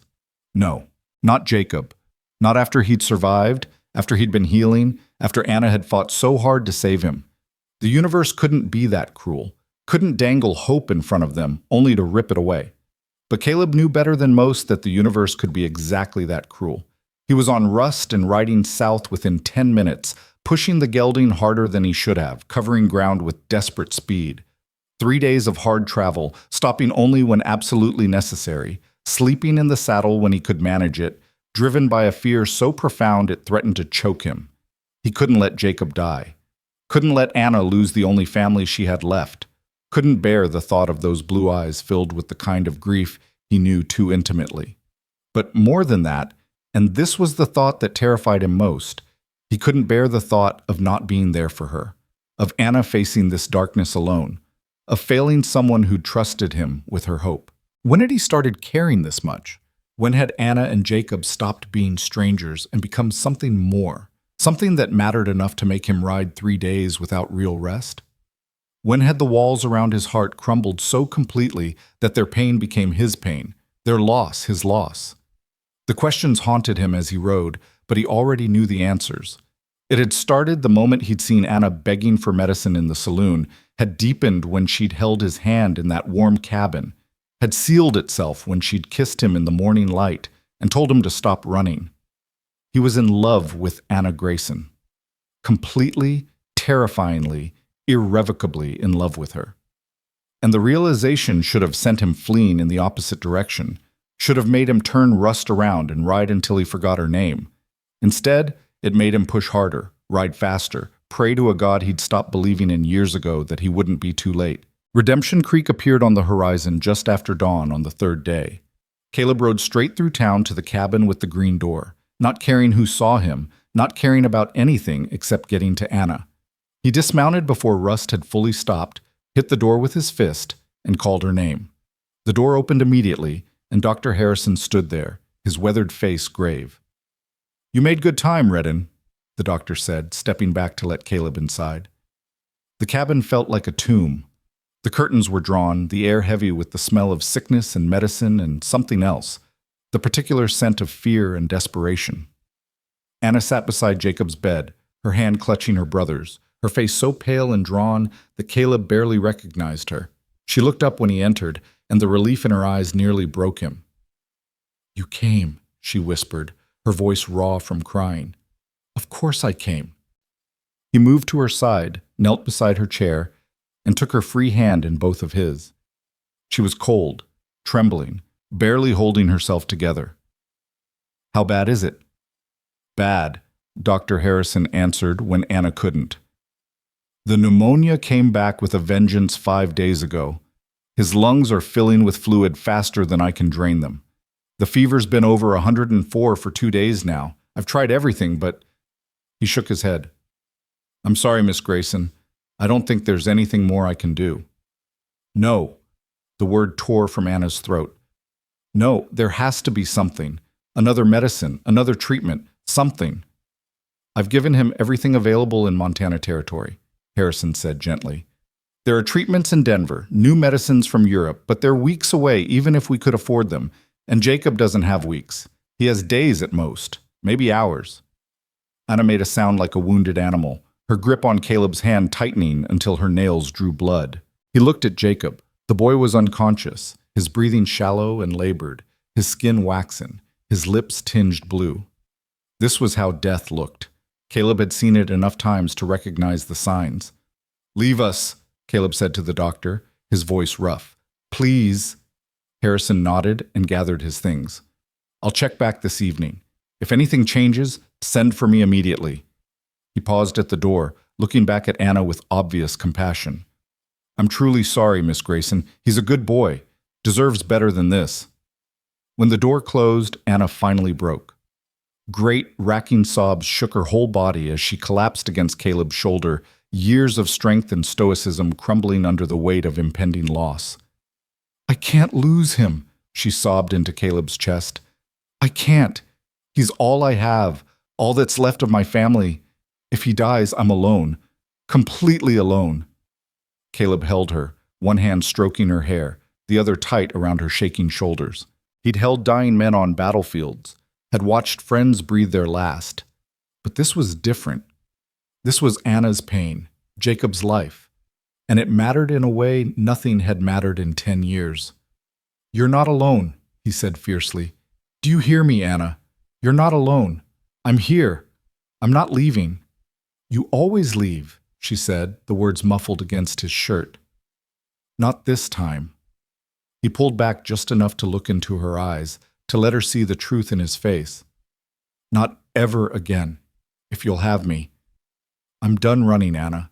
Done pretending I don't care. Done being the man with the stone heart. You cracked it open, you and Jacob both, and I—" His voice broke. "I love you.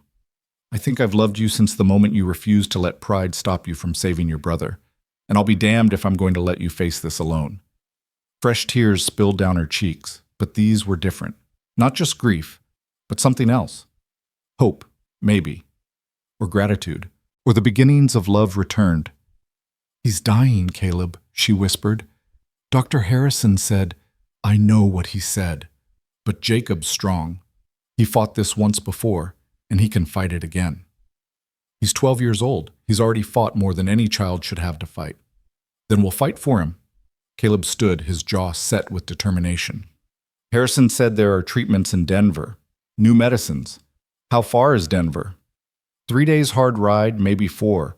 But even if we could get there, even if we could find the medicines, Jacob doesn't have that kind of time, and we certainly don't have that kind of money. I have money. $400 from bringing in the Hollisters, plus another $300 from jobs since then. That enough? Anna stared at him. "Caleb, that's your money. I can't. It's not mine. It's ours. Yours, Jacob's, mine.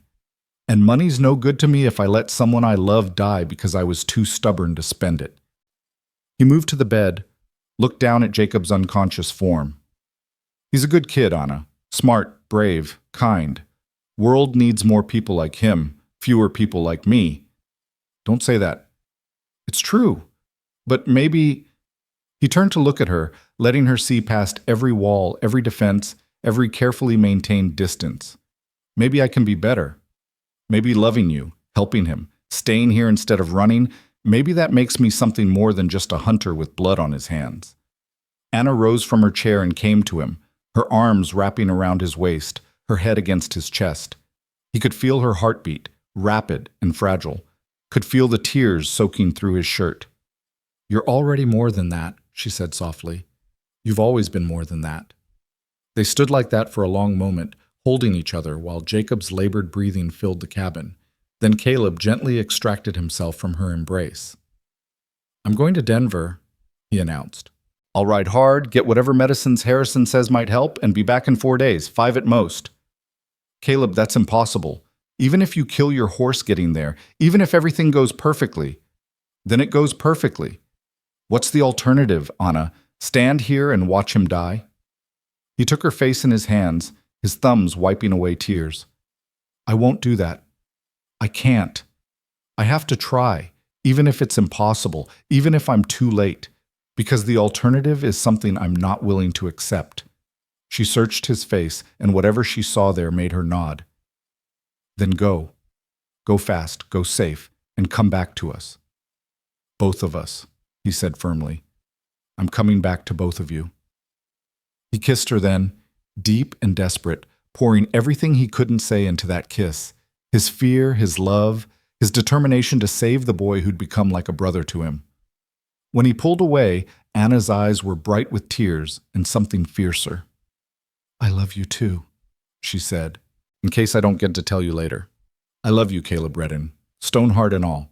He wanted to stay, wanted to hold her until the fear passed, wanted to be there when Jacob woke up, if he woke up. But every second mattered now, every minute counted, and Denver was 3 days away at a killing pace. He grabbed a scrap of paper from Anna's teaching supplies and scribbled a quick note to Dr. Harrison, asking for the specific names of medicines that might help, any special instructions, anything that might make the difference between life and death. Then he was out the door, shouting for someone to find the doctor while he prepared Rust for the hardest ride the gelding had ever made. Sheriff Bridger appeared, drawn by the commotion. You're going to Denver? I am. That's a hell of a ride, Redden. You'll kill your horse, maybe kill yourself. Then I'll die trying. Caleb cinched the saddle tight, checked his saddlebags. Send my regards to the devil when you see him. You're going to need a fresh horse. Bridger disappeared and returned minutes later with a strong-looking roan mare. Take Dancer. She's faster than your gelding, got more stamina. You can swap between them, keep moving when one tires. Caleb looked at the sheriff, seeing past the badge to the man beneath. A man who cared about this town, about Anna and Jacob, about doing what was right even when it was hard. Thank you, Caleb said, and meant it for more than just the horse. Bring those medicines back, son. Bring that boy home. Dr. Harrison arrived with a list of medicines: carbolic acid, digitalis, atropine, morphine for pain. Complex names that meant nothing to Caleb, but everything to Jacob's survival. Harrison also wrote a letter of introduction to a doctor he knew in Denver, someone who'd help navigate the city's medical suppliers. This is a long shot, Redden, Harrison warned. Even if you make it there and back in time, these medicines might not work. The boy's very sick. He was very sick before, and he survived. That was different. This relapse, the severity of it. I don't care about statistics, Doc. I care about giving him a chance. Caleb folded the letter carefully, tucked it in his shirt pocket next to his heart. Keep him alive until I get back. That's all I'm asking. I'll do everything I can. Caleb mounted Rust, the roan mare tied to his saddle, and looked back at Anna's cabin one last time. She stood in the doorway, her hand raised in farewell or blessing or prayer. He touched his hat brim to her, then turned both horses toward Denver and kicked them into motion. The ride that followed would later be spoken of in Redemption Creek like legend. 3 days and nights of relentless travel, stopping only to switch horses, grab food, catch an hour's sleep when absolutely necessary. Caleb pushed himself and the animals to their absolute limits, covering ground that should have taken 5 days in just over 3. He reached Denver on the evening of the 3rd day, his body screaming with exhaustion, his hands blistered from the reins, his vision blurring with fatigue. But he found the doctor Harrison had mentioned, presented his letter, and secured the medicines within hours. The return trip was even harder. Caleb had been awake for close to 60 hours, sustained by nothing but coffee, determination, and the image of Anna's face when he'd promised to come back. He dozed in the saddle, trusting Rust and Dancer to follow the trail, jerking awake at every sound or stumble. On the 2nd day of the return journey, his body finally rebelled. He fell from the saddle during one of his microsleeps, hit the ground hard enough to knock the wind from his lungs. He lay there in the dirt, every muscle screaming, his vision graying at the edges, and thought maybe this was where it ended, face down in Montana dust, the medicines just inches from his hand but impossible to deliver. Then he thought of Jacob fighting for every breath, of Anna keeping vigil with no one to share her fear, of the promise he'd made to come back to both of them. He pushed himself up, remounted despite the pain, and kept riding. Redemption Creek appeared on the horizon just after dawn on the 4th day. Caleb rode straight through town to Anna's cabin, his clothes filthy, his face haggard, the precious medicines clutched in one hand. The cabin was silent when he dismounted, too silent. Fear gripped his chest as he approached the door, afraid of what silence might mean. afraid he'd ridden 4 days for nothing, afraid Anna was inside keeping vigil over her brother's body. He knocked, his hand trembling with exhaustion and terror. The door opened. Anna stood there, her face gaunt with sleeplessness, her eyes red from crying. Behind her, Caleb could see Jacob in the bed, still and pale. "Am I too late?" The words came out broken, desperate. Anna's expression crumbled, and for one horrible moment, Caleb thought the answer was yes. Then she was in his arms, sobbing against his chest, her whole body shaking. "He's alive!" she gasped out. "Barely, but alive. Dr. Harrison said he might have hours, maybe a day. Oh God, Caleb, you made it. You actually made it." Relief so intense it felt like pain washed through him. He held Anna for just a moment, letting her tears soak his shirt, then gently set her aside and moved to the bed. Jacob looked worse than before, if that was possible. His breathing was a terrible rattling sound, his fever so high that heat radiated from his skin. But he was breathing, still fighting. "Good kid," Caleb said softly, touching Jacob's forehead. "Keep fighting just a little longer. We brought medicine." Dr. Harrison arrived within minutes of being summoned, took one look at Caleb's haggard face and the medicines he'd brought, and shook his head in amazement. "You actually did it. 4 days to Denver and back." He took the medicines, examined them carefully, then immediately began preparing them. "This is good work, Redden. You might have just saved this boy's life." The next hours were agony. Harrison administered the medicines, used the carbolic acid to help clear Jacob's lungs, gave him digitalis for his heart, used morphine to ease his pain. All they could do was wait and hope and pray that 4 days of desperate riding hadn't been for nothing. Caleb refused to leave.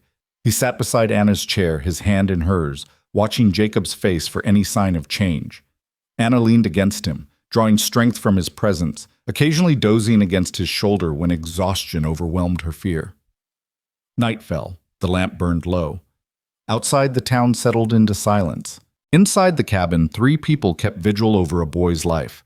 A doctor who'd done everything he knew how to do, a sister who'd never stopped believing, and a bounty hunter who'd ridden through hell because love had finally proven stronger than the stone around his heart.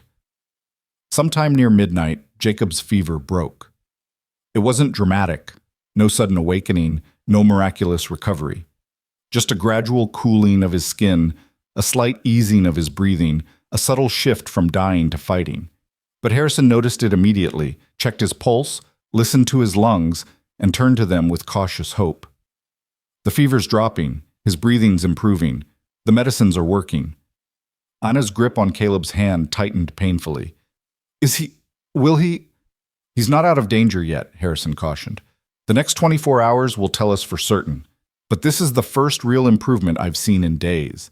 Whatever you did, Redden, however you managed that impossible ride, it might have made the difference." Caleb didn't trust himself to speak. He just nodded and held Anna's hand while tears of relief streamed down both their faces. Dawn came slowly, painting the cabin in shades of gold.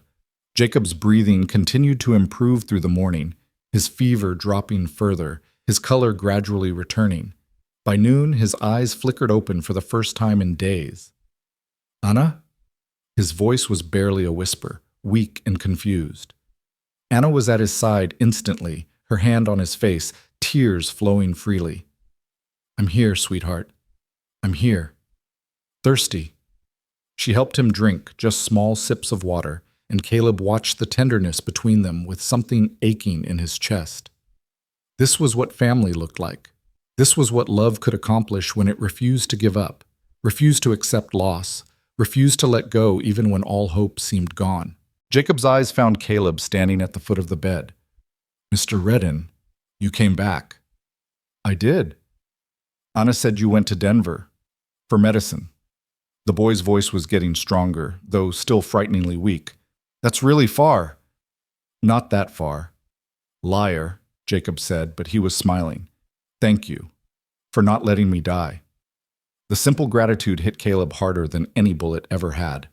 He moved closer, sat on the edge of the bed, and ruffled Jacob's hair with a gentleness that surprised them both. "You did the real work, kid.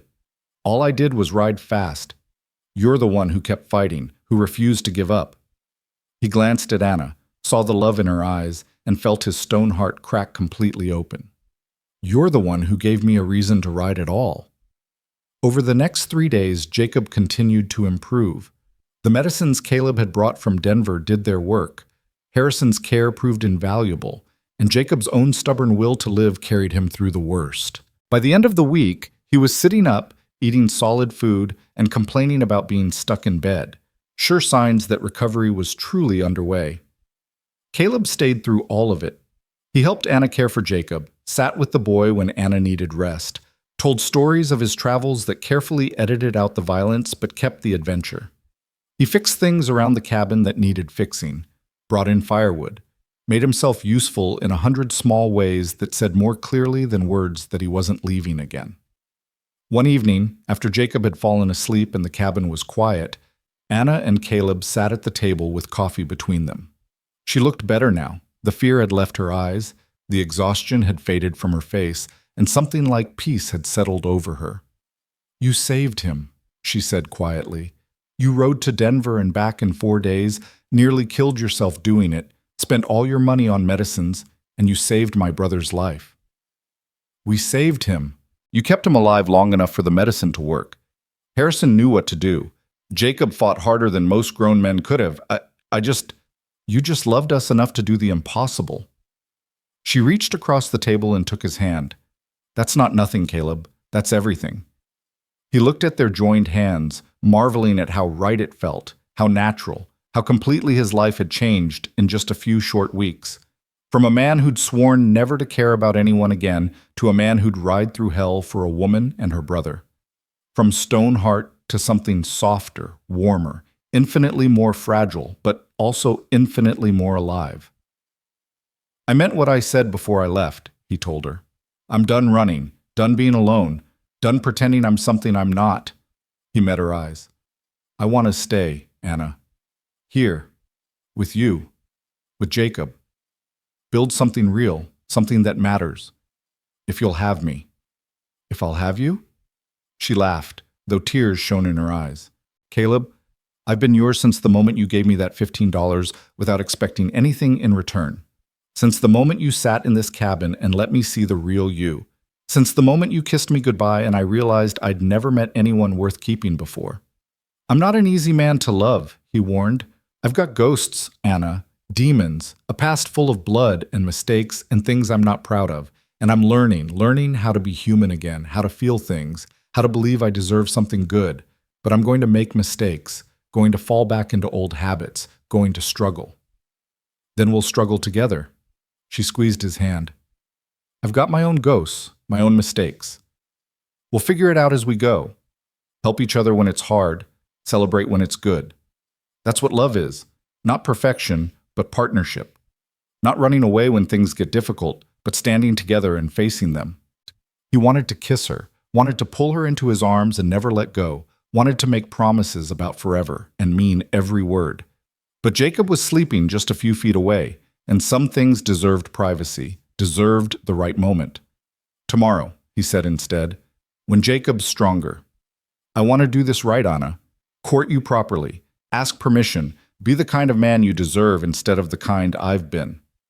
"You're already the kind of man I deserve," she said softly. "But I'll wait for tomorrow if that's what you need." Tomorrow came with bright sunshine and Jacob strong enough to sit at the table for breakfast. He looked between his sister and Caleb with the knowing expression of a boy who wasn't quite as oblivious as adults sometimes assumed. "Are you two going to get married?" he asked bluntly around a mouthful of eggs. Anna nearly choked on her coffee. "Jacob!" "What? It's obvious. He looks at you like you're the only person in the world. You look at him the same way, and he literally rode to Denver and back to save my life. If that's not love, I don't know what is." Caleb found himself laughing, actually laughing, the sound rusty from disuse but genuine. "The kid's got a point." "He's 12, Anna protested, her cheeks flushed. "He doesn't understand." "I understand plenty," Jacob interrupted. "I understand that you've been alone since we left Boston, trying to take care of everything by yourself. I understand that Mr. Redden makes you smile in a way you haven't smiled in years. And I understand that life's short and sometimes you almost die, so maybe people should stop dancing around what they want and just say it out loud." The wisdom from a 12-year-old mouth silenced them both. Then Caleb stood, moved to where Anna sat, and held out his hand. "Walk with me?" She took his hand and let him lead her outside, leaving Jacob grinning at the table. They walked in silence to the edge of town, to a spot where the prairie stretched out forever, and the mountains rose in the distance like promises. "Jacob's right," Caleb said finally, "about all of it. I do look at you like you're the only person in the world because most days that's exactly how it feels. Like everything else is just background noise and you're the only thing that matters." "Caleb, let me finish." He turned to face her, took both her hands in his. "I came to Redemption Creek planning to leave as fast as I could. Spent 10 years avoiding exactly this, caring about someone, letting them matter, risking my heart on something as fragile as love. But you changed everything. You and Jacob both. You cracked open this stone heart I'd built and reminded me what it means to be human, to care about something beyond survival." He paused, gathering courage for what came next. "I don't have much to offer. No home, no family, no life beyond chasing bounties. But I've got $700 saved, enough to buy land or start a business or do something honest for a change. I've got 2 good hands, a strong back, and a determination to be better than I've been. And I've got a heart that's completely, terrifyingly, irreversibly yours." Anna's eyes filled with tears as he slowly dropped to one knee in the prairie grass. "So I'm asking you, Anna Grayson, will you marry me? Will you let me spend the rest of my life trying to deserve you? Will you take this broken, half-reformed bounty hunter and help him become something better?" She was crying openly now, her hands trembling in his. "Yes," she whispered. "Yes to all of it. To you, to us, to building something real together. Yes." He stood and kissed her there in the prairie grass under the wide Montana sky. And for the first time in 10 years, Caleb Redding's heart felt full instead of empty, alive instead of stone. They were so caught up in each other that they didn't notice Jacob had followed them until they heard his voice. "Finally! I thought you two would never get around to it." They broke apart, laughing, and Caleb pulled the boy into their embrace. The 3 of them stood there, a family not by blood but by choice, by love, by the desperate rides and impossible hopes that had brought them together. "So what now?" Jacob asked. "Are we going to stay in Redemption Creek?" Caleb looked at Anna, saw her nodding, and smiled. "We're going to stay. Build a life here. Anna will keep teaching, I'll find honest work, and you'll finish healing and go back to school." "What kind of honest work?" Jacob wanted to know. "Whatever needs doing, ranch hand, deputy maybe, anything that doesn't involve hunting men for money. That part of my life is over." "Good," Anna said firmly, "because I didn't fall in love with a bounty hunter. I fell in love with a man who saves 12-year-old boys and rides impossible distances and looks at me like I hung the moon." "You did hang the moon," Caleb said softly, "along with every star in the sky." Jacob made a gagging sound. "If you two are going to be this mushy all the time, I might need to move out." They laughed and walked back toward town together, and with every step, Caleb felt lighter. The ghosts weren't gone. They'd never be completely gone. Emily would always be part of him. His family would always be a wound that ached. But alongside the pain was something new, hope, joy, the absolute certainty that love was worth the risk even when the risk felt unbearable. That night, back in the cabin with Jacob asleep and Caleb preparing to return to the saloon, Anna walked him to the door. "Stay," she whispered. Not like that. Just stay. Sleep on the floor, sleep in the chair. I don't care. I just don't want to wake up wondering if you'll still be here in the morning." He understood what she was really asking, not for impropriety, but for presence. For the reassurance that he meant what he'd said, that he wasn't going to wake up and decide it had all been a mistake. So he stayed, sleeping in the chair beside the dying fire, while Anna lay in her bed and Jacob snored softly across the room. It was uncomfortable and his neck would ache in the morning, and he'd probably spent more comfortable nights on hard ground under open sky. But when dawn came and Anna's first sight was him sitting there, her smile made every minute of discomfort worth it. The cowboy's heart had turned to stone, they'd say later in Redemption Creek, until she cried in his arms and cracked it open, until her brother nearly died and he rode through hell to save him, until love proved stronger than fear, hope proved more powerful than pain, and a man who'd thought himself beyond redemption found it anyway in a cabin with a green door. The weeks that followed the proposal felt like learning to walk after years of crawling. Caleb moved through each day with the careful attention of a man discovering what normal life looked like, what it meant to wake up with purpose beyond survival, what it felt like to have people who expected him home at the end of each day. He took a job as deputy sheriff, working alongside Tom Bridger, who'd been quietly hoping for exactly this outcome since the day Caleb had first ridden into town. The work was different from bounty hunting, less about the chase and more about keeping peace, mediating disputes between miners over claims, breaking up Saturday night brawls at the saloon, helping Mrs. Patterson when her chickens escaped again.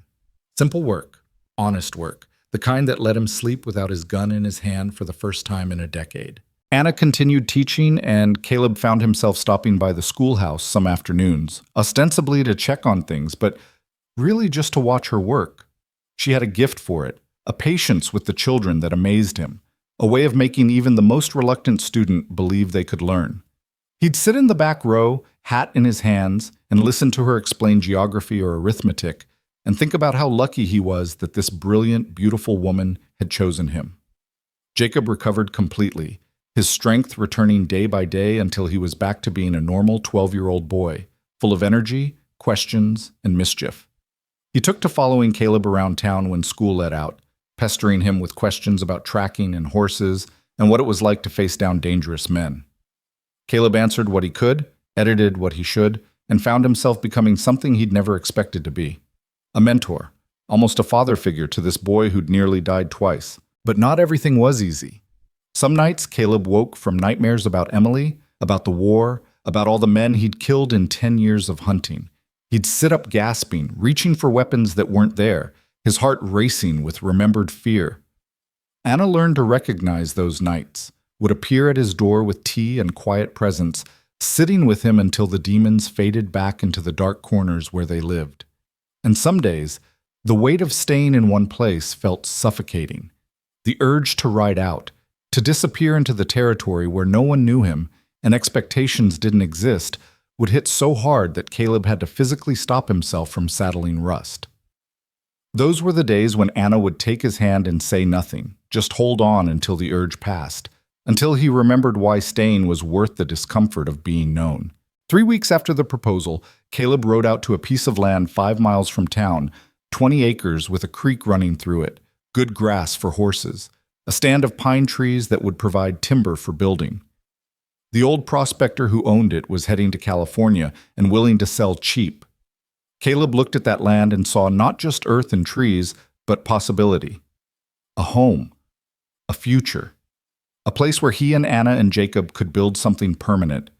He bought it with $400 of his saved money, signed papers that felt more binding than any promise he'd ever made, and rode back to town with a deed in his pocket and hope in his chest. That evening, he spread the deed on Anna's table while Jacob looked on with wide eyes. "I bought us land," Caleb said simply. 20 acres, creek running through it, enough room for a house and barn, and maybe some horses. I thought—" He paused, suddenly uncertain. "I thought we could build something there. Together, if you want." Anna stared at the deed, her eyes filling with tears. "You bought us land." "I did. Unless you'd rather stay in town, keep the cabin." "No." She looked up at him, and the love in her eyes took his breath away. "No, I want this. Want to build a home with you, plant roots, watch things grow. Her voice broke. "I never thought I'd have this again.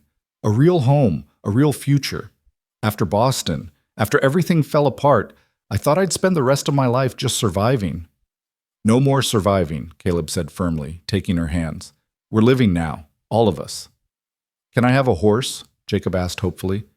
"If we're going to have land with room for horses, I should probably have one." "You can have a horse when you can pay for its feed," Anna said, but she was smiling. "That's not fair. Caleb has 2 horses." Caleb earned his horses tracking dangerous men across hostile territory. "You earn yours by doing your schoolwork and chores without complaint for 6 months." Jacob groaned dramatically, but didn't actually argue. He'd learned that his sister's rules were non-negotiable, even if his soon-to-be brother-in-law might be more lenient. The next day, Caleb started building. He'd learned carpentry from his father before the war, skills he'd barely used in 10 years of drifting. But the knowledge came back as he worked: how to square a foundation, frame walls, fit joints so they'd hold against Montana winters. Other men from town volunteered to help, grateful for the bounty hunter who'd become a lawman, who'd saved the schoolteacher's brother, who'd proven that even the hardest men could soften given the right reasons. They worked through the summer heat, raising walls and setting roof beams.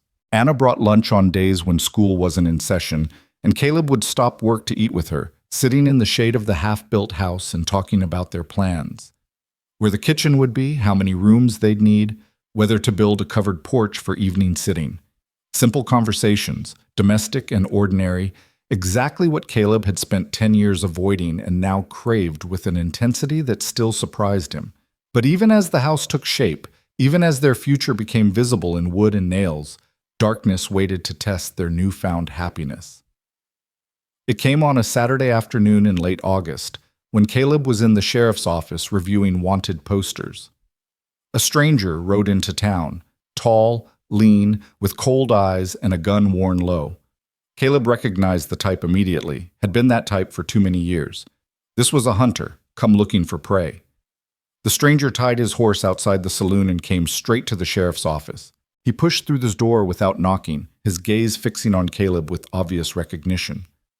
"Caleb Redden," the stranger said, his voice flat and emotionless. "Been looking for you." Caleb stood slowly, his hand instinctively moving toward his gun. "Who's asking?" "Name's Wade Hollister. Jack, Sam, and Tom Hollister were my brothers." Ice flooded Caleb's veins. The Hollister brothers, the stagecoach robbers he'd brought in months ago, the men who'd started everything, whose bounty had given him the money to help Anna, whose capture had forced him to stay in Redemption Creek long enough to fall in love. "Your brothers are in territorial prison," Caleb said carefully, "getting what they deserve for robbery and attempted murder." "My brothers are dead," Wade corrected, his voice dropping even lower. "Killed 2 weeks ago in a prison riot, stabbed by another inmate while guards looked the other way." His hand hovered over his gun. "You put them there. You tracked them down, brought them in, took away their freedom. So their blood is on your hands, Redden. They made their choices, and now you'll pay for yours." Wade's eyes held the particular emptiness Caleb knew too well, the look of a man with nothing left to lose, nothing left but revenge. "I'm calling you out. Right now, in the street, just you and me, the way these things are supposed to be settled." Sheriff Bridger had appeared in the doorway, his hand on his own gun. "This is my town, Hollister. We don't settle disputes with gunfights in the street. You have a grievance. You take it to court. Court didn't save my brothers. Court put them in that prison where they died like dogs." Wade's gaze never left Caleb. "I'm not leaving until one of us is dead, Redden. You can face me like a man, or I can start shooting up this town until you do. Either way, we're settling this today." Caleb felt the familiar coldness settling over him, the hunter's instinct that had kept him alive for 10 years. Part of him, the part that had never fully transformed, that still remembered every draw and every kill, assessed the situation with brutal clarity. Wade Hollister was fast, probably very fast, but Caleb was faster. He could win this fight, eliminate the threat, protect the town. But another part of him, the part Anna had awakened, the part that had learned to value life over death, recoiled from the thought.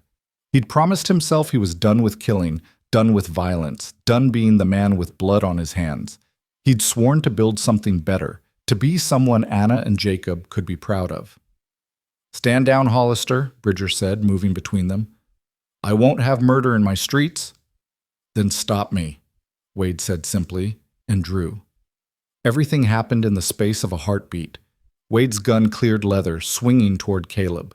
Bridger lunged forward, trying to intervene, and Caleb's own hand moved with the practiced speed of 10,000 draws, his Colt appearing in his palm like magic, his finger tightening on the trigger. Time slowed.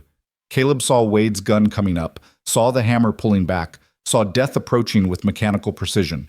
His own gun was already aimed, already steady, already a split second from firing the shot that would end this threat permanently. But in that frozen moment, he saw something else. Saw Anna's face when he told her he was done with killing. Saw Jacob looking at him with hero worship and trust. Saw the house they were building together, the life they were creating, the future that depended on him being someone different than he'd been.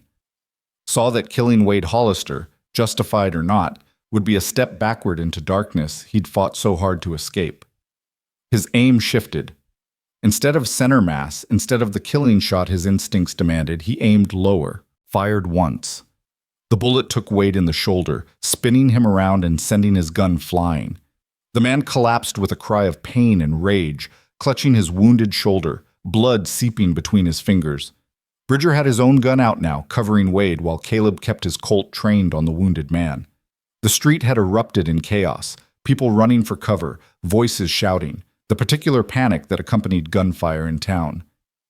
"You son of a bitch!" Wade gasped, his face twisted with pain. "You were supposed to kill me. I wanted you to kill me." And there it was, the truth beneath the revenge. Wade Hollister hadn't come for justice. He'd come for death, for an end to grief so overwhelming that dying seemed easier than living with it. Caleb knew that feeling, had lived with it for 10 years, had nearly chosen it himself more times than he could count. He holstered his gun and knelt beside Wade, ignoring Bridger's warning. Up close, he could see the man was younger than he'd first appeared, maybe 25, with eyes that had seen too much and a face ravaged by loss.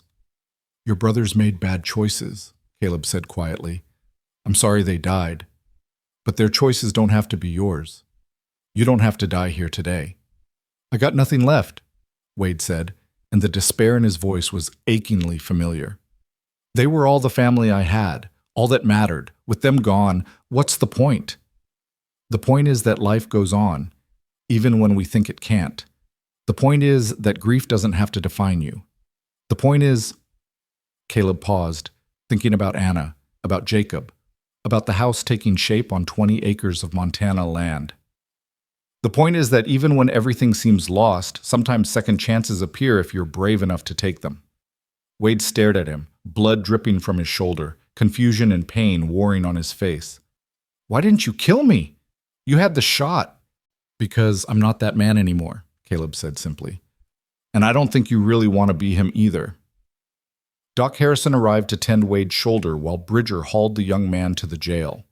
The gunshot wound was clean. The bullet had passed through muscle without hitting bone or major vessels. Wade would heal, would stand trial for attempted murder, would likely spend a few years in prison if he was lucky. But he'd be alive.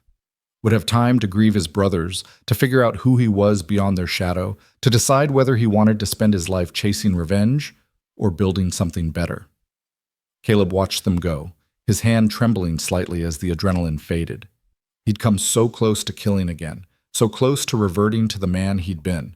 1 second's difference in aim, one choice to prioritize survival over principle, and Wade Hollister would be dead in the street. "That was good shooting," Bridger said, returning from the jail. "Most men would have aimed for center mass, asked questions later. You chose different." "Yeah. Why?" Caleb looked toward the schoolhouse, where Anna was probably keeping the children calm after the gunfire, explaining that everything was fine, that sometimes bad things happened, but the law was there to protect them. "Because someone taught me that being a good man means choosing the hard path, not the easy one. Means being better than your worst instincts, even when your worst instincts might keep you safer." Bridger nodded slowly. "She's good for you, Redden. Both of them are. You're becoming someone worth knowing. Trying to be." That evening, after the town had settled and the story of the gunfight had made its rounds, Caleb walked to the cabin with the green door. Anna opened it before he could knock, pulled him inside, and held him so tightly he could barely breathe. "I heard," she said against his chest. "I heard there was shooting, that someone came for you, that you—" She pulled back, her hands framing his face, her eyes searching his. "Tom said you could have killed him, but chose not to. Is that true?" "It's true." "Why?" The same question Bridger had asked, the same question Caleb was still asking himself. He took Anna's hands in his, needing the contact, the reminder of why choosing differently had mattered. "Because killing him would have been easy," he said finally. "Would have been what the old me did without thinking, without hesitation." But the old me was dead inside, Anna. Stone heart, remember? And I don't want to be him anymore. Want to be the man you see when you look at me, the man Jacob thinks I am. And that man doesn't kill unless there's absolutely no other choice. Tears spilled down her cheeks. You could have died. If your aim had been off, if he'd been faster. I wasn't off, and he wasn't faster. Caleb pulled her close again, breathing in the lavender scent of her hair. I'm here. I'm alive. And I'm still the man who wants to marry you, build a house with you, spend the rest of my life being worthy of you. You're already worthy, she whispered fiercely. You've always been worthy. Jacob appeared from behind the table where he had apparently been listening.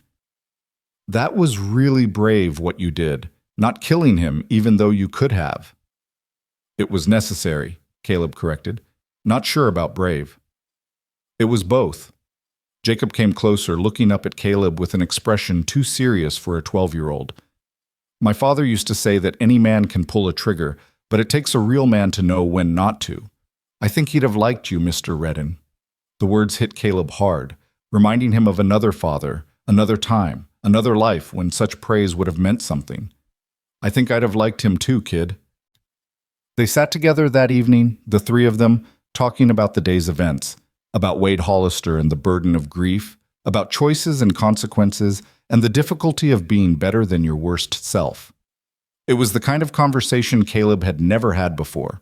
Honest, vulnerable, built on foundation of trust and love, rather than the careful distance he'd maintained for so long. Later, after Jacob had gone to bed, Anna walked Caleb to the door. The night was cool, stars scattered across the sky like spilled diamonds, and somewhere in the distance a coyote called to its mate. The house is almost finished, Caleb said, leaning against the doorframe. Another 2 weeks, maybe 3, and it'll be ready. We could get married then, move in together, make it official. We could get married tomorrow and I'd move into a tent if that's what we had, Anna replied, her hand finding his.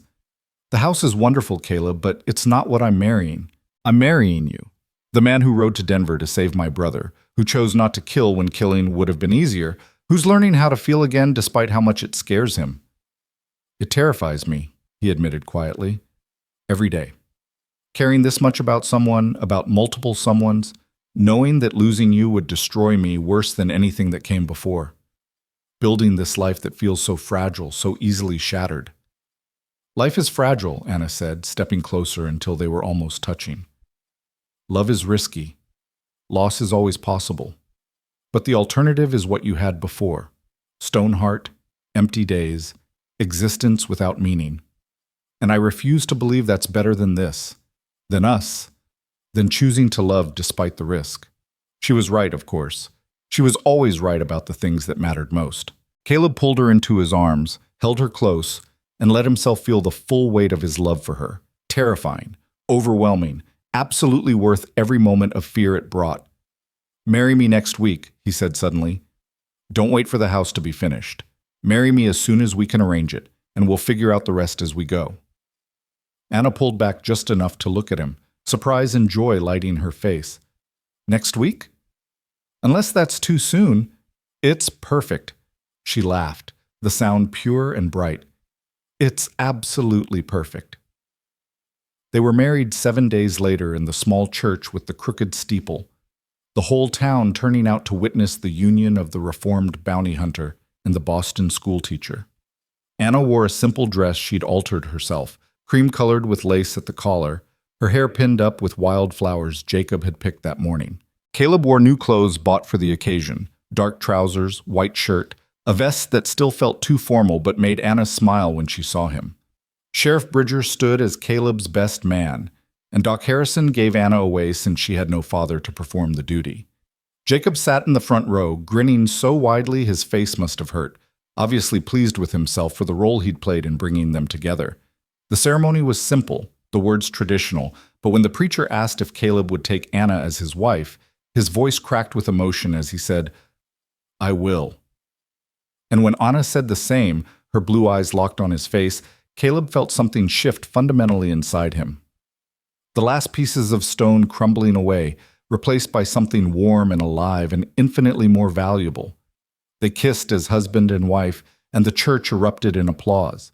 People Caleb barely knew clapped him on the back, wished them well, talked about the party planned at the saloon. He accepted their congratulations with genuine warmth, surprised by how much it meant to be welcomed, to be accepted, to be part of a community instead of always passing through.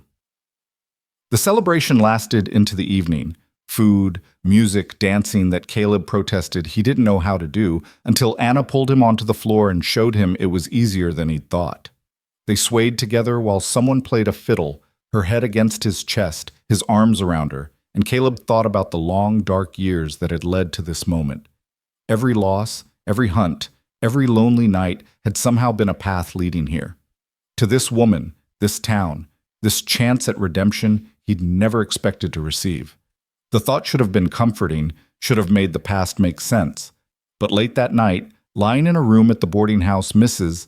Henderson had prepared for them, Anna asleep in his arms and moonlight streaming through the window, Caleb found himself thinking not about the past, but about the terrifying fragility of the present. He had everything now. A wife he loved beyond measure, a boy who'd become like a son, a home being built, a future stretching out with possibility, which meant he had everything to lose. Every moment of happiness was shadowed by the knowledge that loss was always one accident away, one illness away, one moment of bad luck away from shattering everything. Anna stirred in her sleep, her hand finding his chest, her breath warm against his neck. And Caleb made a decision in that quiet moment. He would love her anyway. Would love Jacob anyway.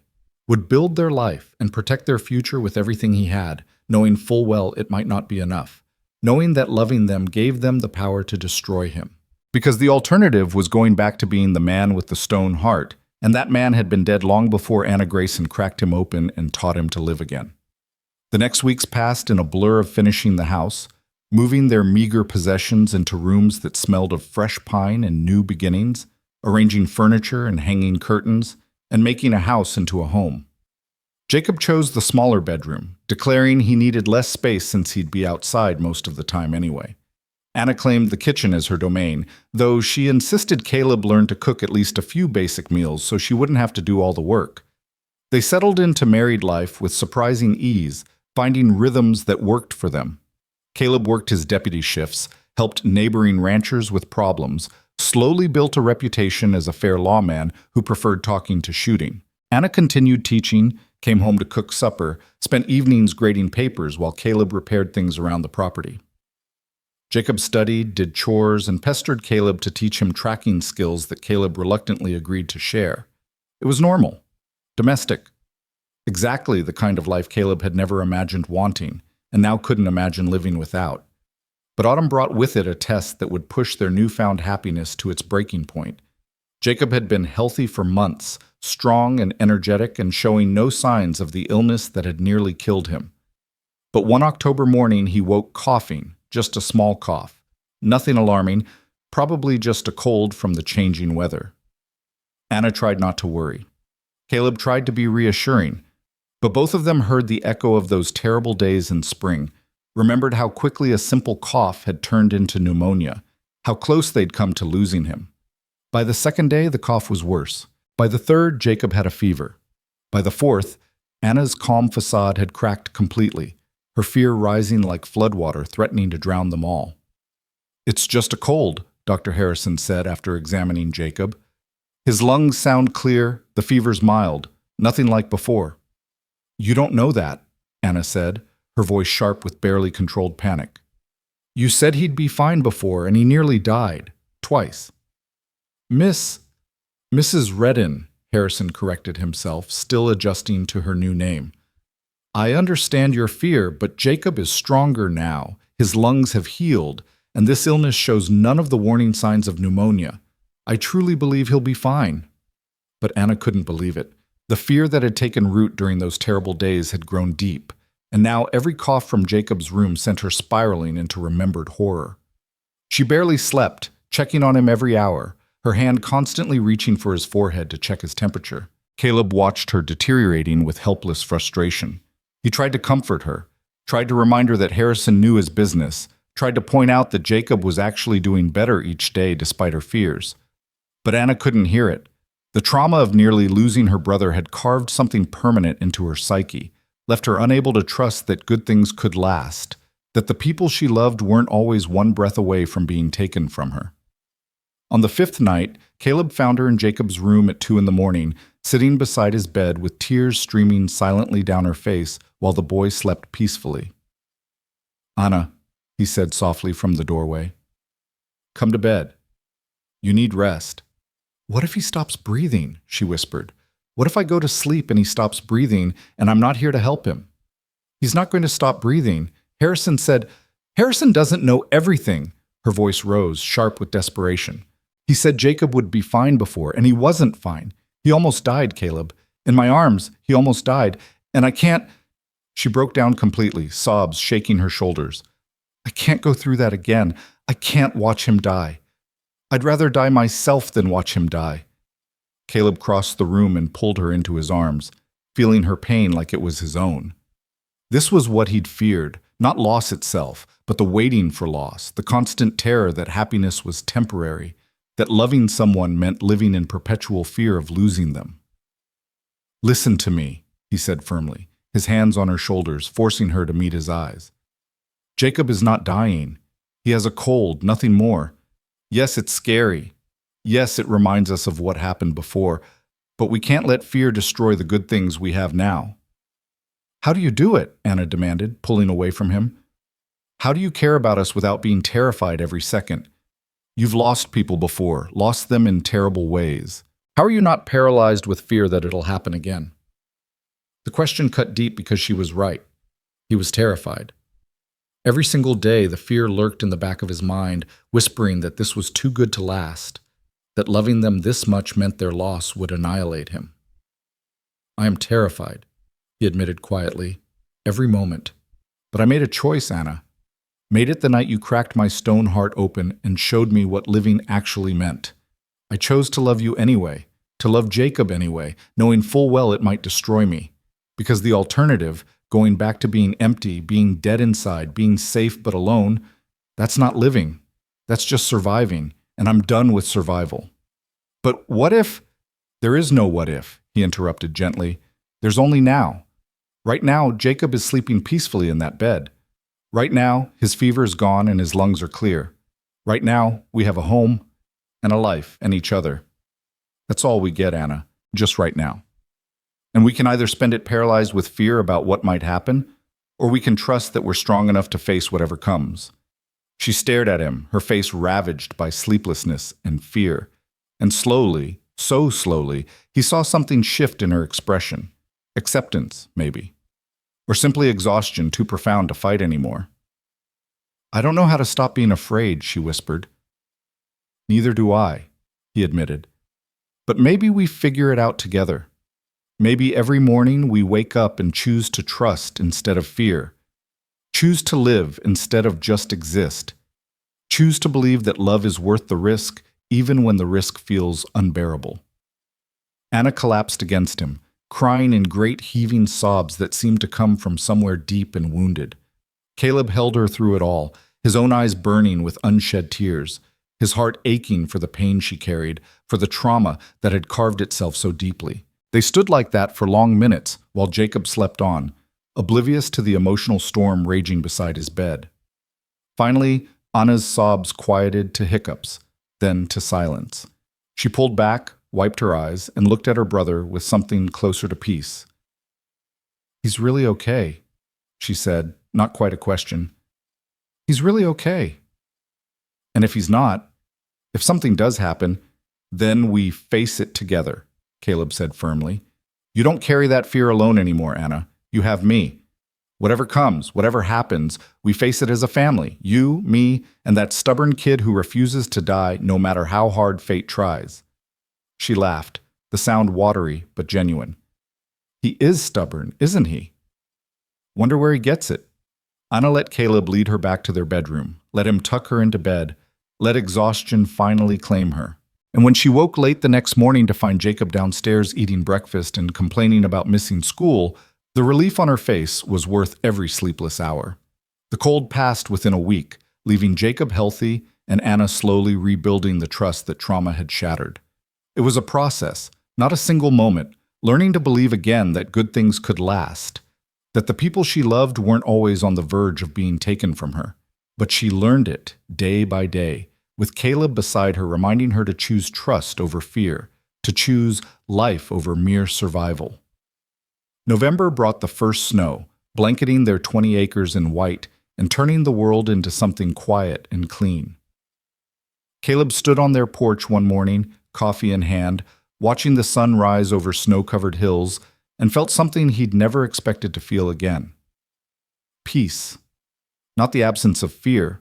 The fear would always be there, whispering that this was too good to last. But peace, despite the fear. Contentment, even knowing how fragile happiness could be. Joy in the present moment rather than constant worry about the future. Anna joined him on the porch, wrapped in a shawl, her own coffee steaming in the cold air. She leaned against his side, fitting perfectly under his arm, and together they watched the day begin. "Do you miss it?" she asked quietly. "The hunting, the traveling, the freedom of not being tied down?" Caleb considered the question carefully. Did he miss the open road? Sometimes. Did he miss the simplicity of tracking men for money? Occasionally. Did he miss the stone heart that had made loneliness bearable?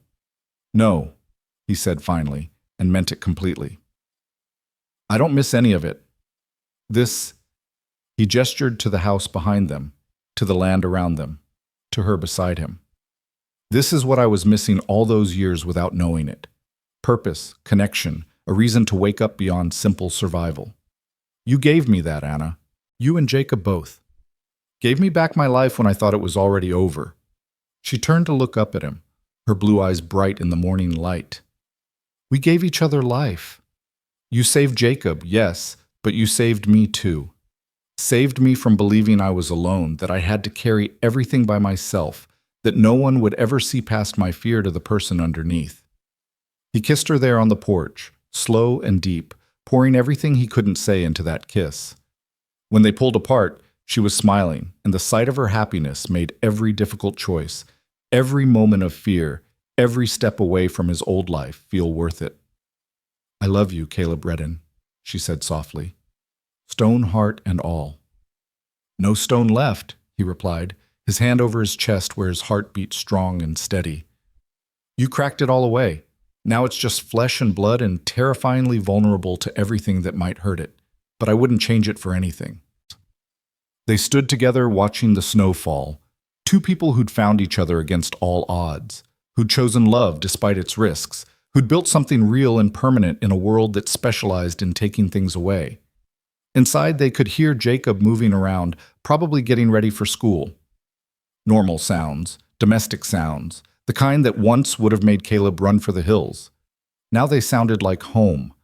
And for the first time in 10 years, Caleb Redden wasn't running from anything. He was standing still, arms around his wife, heart full of love and fear and hope all tangled together, choosing every day to believe that this life, this love, this fragile, beautiful, terrifying happiness was worth every risk it brought. The cowboy's heart had turned to stone until she cried in his arms and cracked it open. And what emerged from that cracking wasn't the man he'd been before tragedy, wasn't the boy who'd left Virginia with hope in his heart. It was someone new, someone tempered by loss but opened by love, someone who knew darkness intimately but chose light anyway, someone who understood that being vulnerable was the bravest thing a person could do. The days ahead would bring their challenges. Nothing this good lasted without being tested. But whatever came, they'd face it together, husband, wife, and the boy who'd brought them together by refusing to die when death seemed inevitable. And that, Caleb thought as Anna's hand found his, as Jacob's voice called from inside asking what was for breakfast, as the snow fell soft and silent around their home, was more than enough. It was everything. Winter deepened across Montana territory, and with it came a quiet settling into the rhythms of their new life. Caleb worked his deputy shifts through snow and cold, broke up disputes between miners driven half mad by cabin fever, and found himself becoming someone the townspeople trusted, not just to enforce the law, but to understand it with compassion. Anna taught through the worst of winter, her schoolhouse warm with a stove Caleb kept supplied with wood, her students bundled in coats and scarves as they learned their letters and numbers. and Jacob grew stronger every day, shooting up in height until he was nearly as tall as his sister, his voice beginning to crack with the approach of manhood.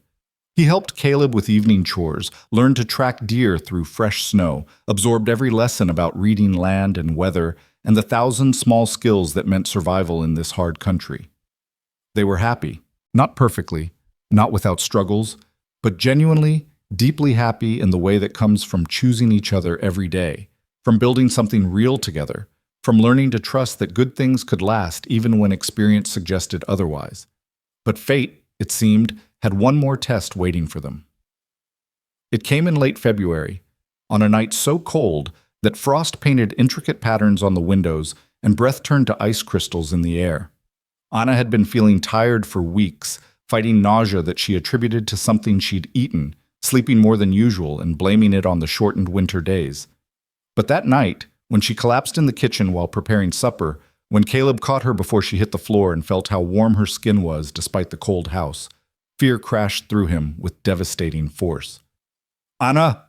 He lowered her carefully to the floor, his hand on her face, her pulse racing under his fingers. "Jacob, get Doc Harrison, now!" The boy ran without question, disappearing into the night while Caleb carried Anna to their bed. She was semi-conscious, murmuring words he couldn't understand, her body trembling. He'd seen this before. The fever, the weakness, the particular way illness could turn a healthy person fragile in moments. "Not Anna," his mind screamed. "Please, not Anna. Take anything else. Anyone else, but not her." Harrison arrived within 20 minutes, snow-dusting his coat, his medical bag in hand. He examined Anna with practiced efficiency while Caleb stood frozen beside the bed, watching the doctor's face for any sign of what was happening. "How long has she been feeling poorly?"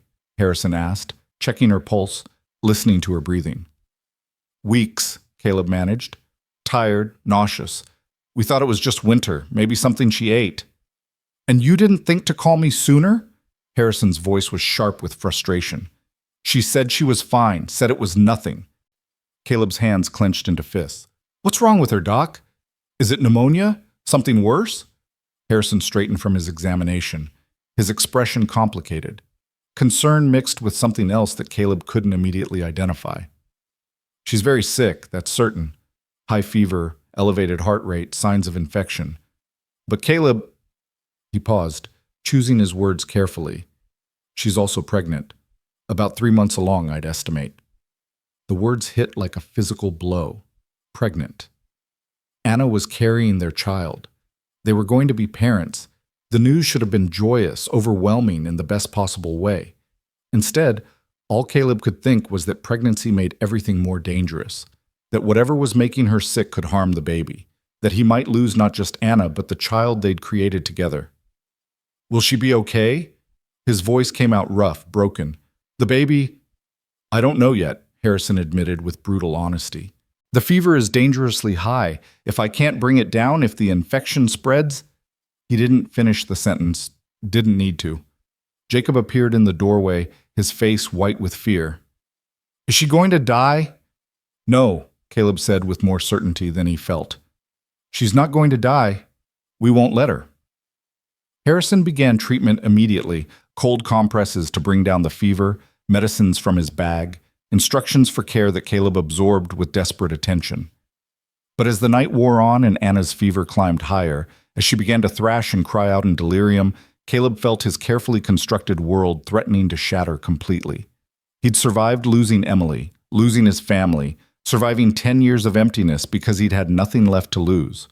But now he had everything: Anna, Jacob, a home, a future, a child growing inside the woman he loved more than his own life. The thought of losing any of it, especially Anna, was unbearable in a way that went beyond words. "Talk to her," Harrison instructed. "Sometimes they can hear you even when they seem unconscious. Let her know you're here, that she's not alone." So Caleb talked. He sat beside Anna's bed, holding her hand, feeling the fever burning through her skin, and told her everything. About how much he loved her, how she'd saved him from himself, how he couldn't imagine living without her, about the baby growing inside her, about the family they were becoming, about all the years ahead they still needed to live together. "You have to fight," he whispered, his lips against her burning forehead. Just like you fought for Jacob, just like you fought to build a life here. You have to fight now, Anna. For me, for our baby, for all the days we haven't lived yet. Please. Jacob sat on the other side of the bed, holding his sister's other hand, tears streaming down his face. Don't leave me, he said quietly. You're all the family I have. You can't leave me. She has both of us, Caleb corrected, his arm going around the boy's shoulders. We're her family, and families don't give up on each other. The night stretched endlessly. Anna's fever spiked higher, high enough that Harrison's face grew grim with worry. She convulsed once, her body seizing, and Caleb had to hold her down while Jacob sobbed and Harrison worked frantically to stabilize her. This was what he'd feared most. Not death in battle, not violence from dangerous men, but the slow horror of watching someone he loved slip away despite everything he could do to stop it. The helplessness was suffocating, crushing, infinitely worse than any physical pain he'd ever endured. Somewhere around 3 a.m, at the darkest point of night when hope felt impossible, Anna's fever finally began to break. The change was subtle at first, a slight cooling of her skin, a steadying of her pulse, a deepening of her breathing from labored gasps to something more natural.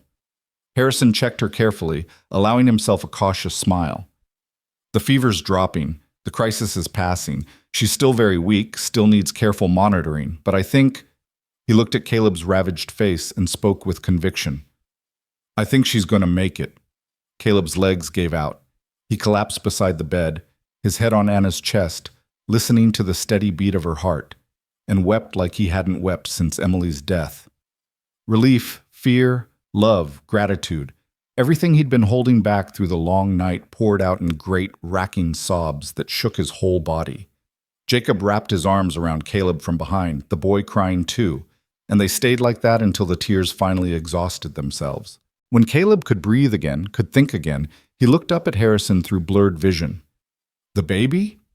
Heartbeat strong. I think they both weathered this storm. Harrison packed his instruments with tired satisfaction. She'll need complete rest for at least 2 weeks, maybe longer. No work, no stress, just rest and recovery. Can you manage that? I'll carry her myself if she tries to do anything more strenuous than breathe, Caleb said fiercely. Good. I'll check on her tomorrow. Send for me immediately if anything changes. Harrison paused at the door. You did well tonight, Caleb. Both of you. Kept her fighting when she wanted to give up. That matters more than any medicine I could give. When the doctor left, Caleb climbed carefully into bed beside Anna, holding her close, feeling her chest rise and fall with each breath. Jacob curled up in a chair beside the bed, refusing to leave, and eventually sleep claimed all 3 of them as dawn painted the sky in shades of pink and gold. Anna woke late the next morning, confused and weak, but blessedly clear-eyed. Caleb was there immediately, his hand on her face, his voice breaking as he said her name. What happened? She asked, her voice barely a whisper. You were sick, very sick. You've been unconscious for almost 12 hours. He helped her drink water, his hands shaking. Do you remember anything? I remember starting supper, and then... She frowned. Nothing. Just darkness and voices, yours and Jacob's, telling me to fight. Her hand went to her stomach. Doc Harrison told me something. Something about... You're pregnant, Caleb said softly. 3 months. We're going to have a baby, Anna. Her eyes widened, tears spilling over. A baby! We're having a baby! Then fear crossed her face. But if I was sick, if the fever was high, the baby's fine. Harrison says the heartbeat is strong. He took her hand, pressed it to his lips. You're both fine. You scared 10 years off my life, but you're both fine. She started crying then, and Caleb held her carefully, mindful of how fragile she still was, while Jacob woke and scrambled to his sister's side. You came back, the boy said, his voice thick with emotion. I was so scared you wouldn't come back. I'm not going anywhere, Anna promised, touching his face. You're stuck with me, little brother. Not so little anymore, Caleb pointed out, noting Jacob's height. Kid's nearly tall as you now. Still my little brother, Anna insisted, then looked between them. Thank you for fighting for me, for not giving up. I heard you, both of you, pulling me back. Recovery was slow.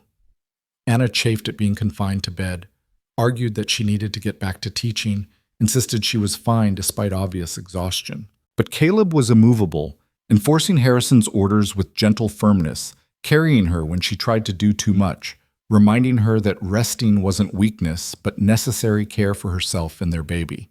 The news of the pregnancy spread through Redemption Creek like wildfire. Women brought food, offered advice, shared their own stories of pregnancy and childbirth. Men congratulated Caleb with backslaps and jokes about sleepless nights ahead. The town embraced them completely, celebrating their growing family as if it belonged to everyone.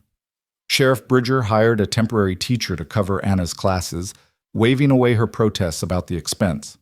"Town takes care of its own," he said simply. "You took care of our children, now we take care of yours." As winter thawed into early spring, Anna's strength returned gradually. Her belly began to show, the subtle rounding that announced new life growing. And with her physical recovery came emotional reckoning with how close they'd come to losing everything.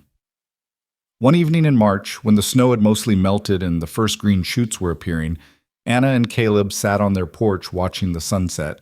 She leaned against him, his hand resting on her growing belly, and spoke the thought she'd been carrying. "I was so angry at first," she said quietly. "When I woke up and realized what happened, realized I could have died and taken our baby with me. I was angry at my body for failing, angry at fate for testing us again, angry that we can't just be happy without something terrible threatening to take it all away." "I know the feeling," Caleb said, thinking of his own rage at the universe for its cruelty. "But then I realized something." She turned to look at him, her blue eyes clear in the fading light. "Every terrible thing that's happened to us, every loss, every fear, every moment we thought we couldn't survive, those things made us who we are, made us strong enough to appreciate what we have, made us brave enough to love despite the risk. Doesn't make the terrible things hurt less." "No," she agreed, "but maybe it makes them meaningful. My father's death and debts brought me to Montana. Jacob's first illness brought you into our lives. My sickness reminded us how precious each day is. All of it, the pain, the fear, the near losses. All of it was part of the path that led us here, to this moment, to this family we're building." Caleb thought about that, about the long road that had brought him from Virginia battlefields to a Montana porch, about Emily's death that had turned his heart to stone, and Anna's tears that had cracked it open again. About 10 years of hunting men to avoid feeling anything, and the boy whose illness had forced him to feel everything. "I used to think the universe was cruel," he said slowly, "random and meaningless and designed to hurt us. But maybe—" He paused, the thought forming as he spoke. "Maybe it's not cruel. Maybe it's just complicated. Maybe every terrible thing carries the seed of something better, if we're strong enough to keep living, keep hoping, keep choosing love, even when love feels impossible." "That's beautiful," Anna said softly. Who knew the bounty hunter with the stone heart was actually a philosopher? "I'm not—" He stopped at her smile, realized she was teasing. "You're making fun of me." "Only a little." She kissed him, slow and sweet. "I love you, Caleb Redden. Every complicated, philosophical, formerly stone-hearted part of you." Jacob appeared from inside, having finished his evening chores. "Are you two being mushy again? Because I'm eating supper inside if you are." "We're always mushy," Anna informed him. "Get used to it. Once the baby comes, we'll probably be even worse." "Great," Jacob said, but he was smiling. "At least the baby will be too young to be embarrassed." They ate supper together, the three of them, talking about plans for the approaching spring. Jacob wanted to plant a garden, grow vegetables they could sell in town. Anna wanted to expand the house, add a room for the baby, and maybe another for Jacob as he got older. Caleb talked about buying more land, raising horses, building something that would last beyond their lifetimes. Dreams and plans, the kind that only made sense when you believed in a future, when you'd learned to trust that good things could last even when experience suggested otherwise. Spring arrived in earnest, painting the prairie in wildflowers and green grass. Anna's belly grew round and unmistakable, and with it came the particular discomforts of late pregnancy, swollen ankles, backaches, the inability to find comfortable sleeping positions. But she glowed with health and happiness, radiating joy that infected everyone around her. Caleb found himself touching her belly constantly, amazed by the life growing inside.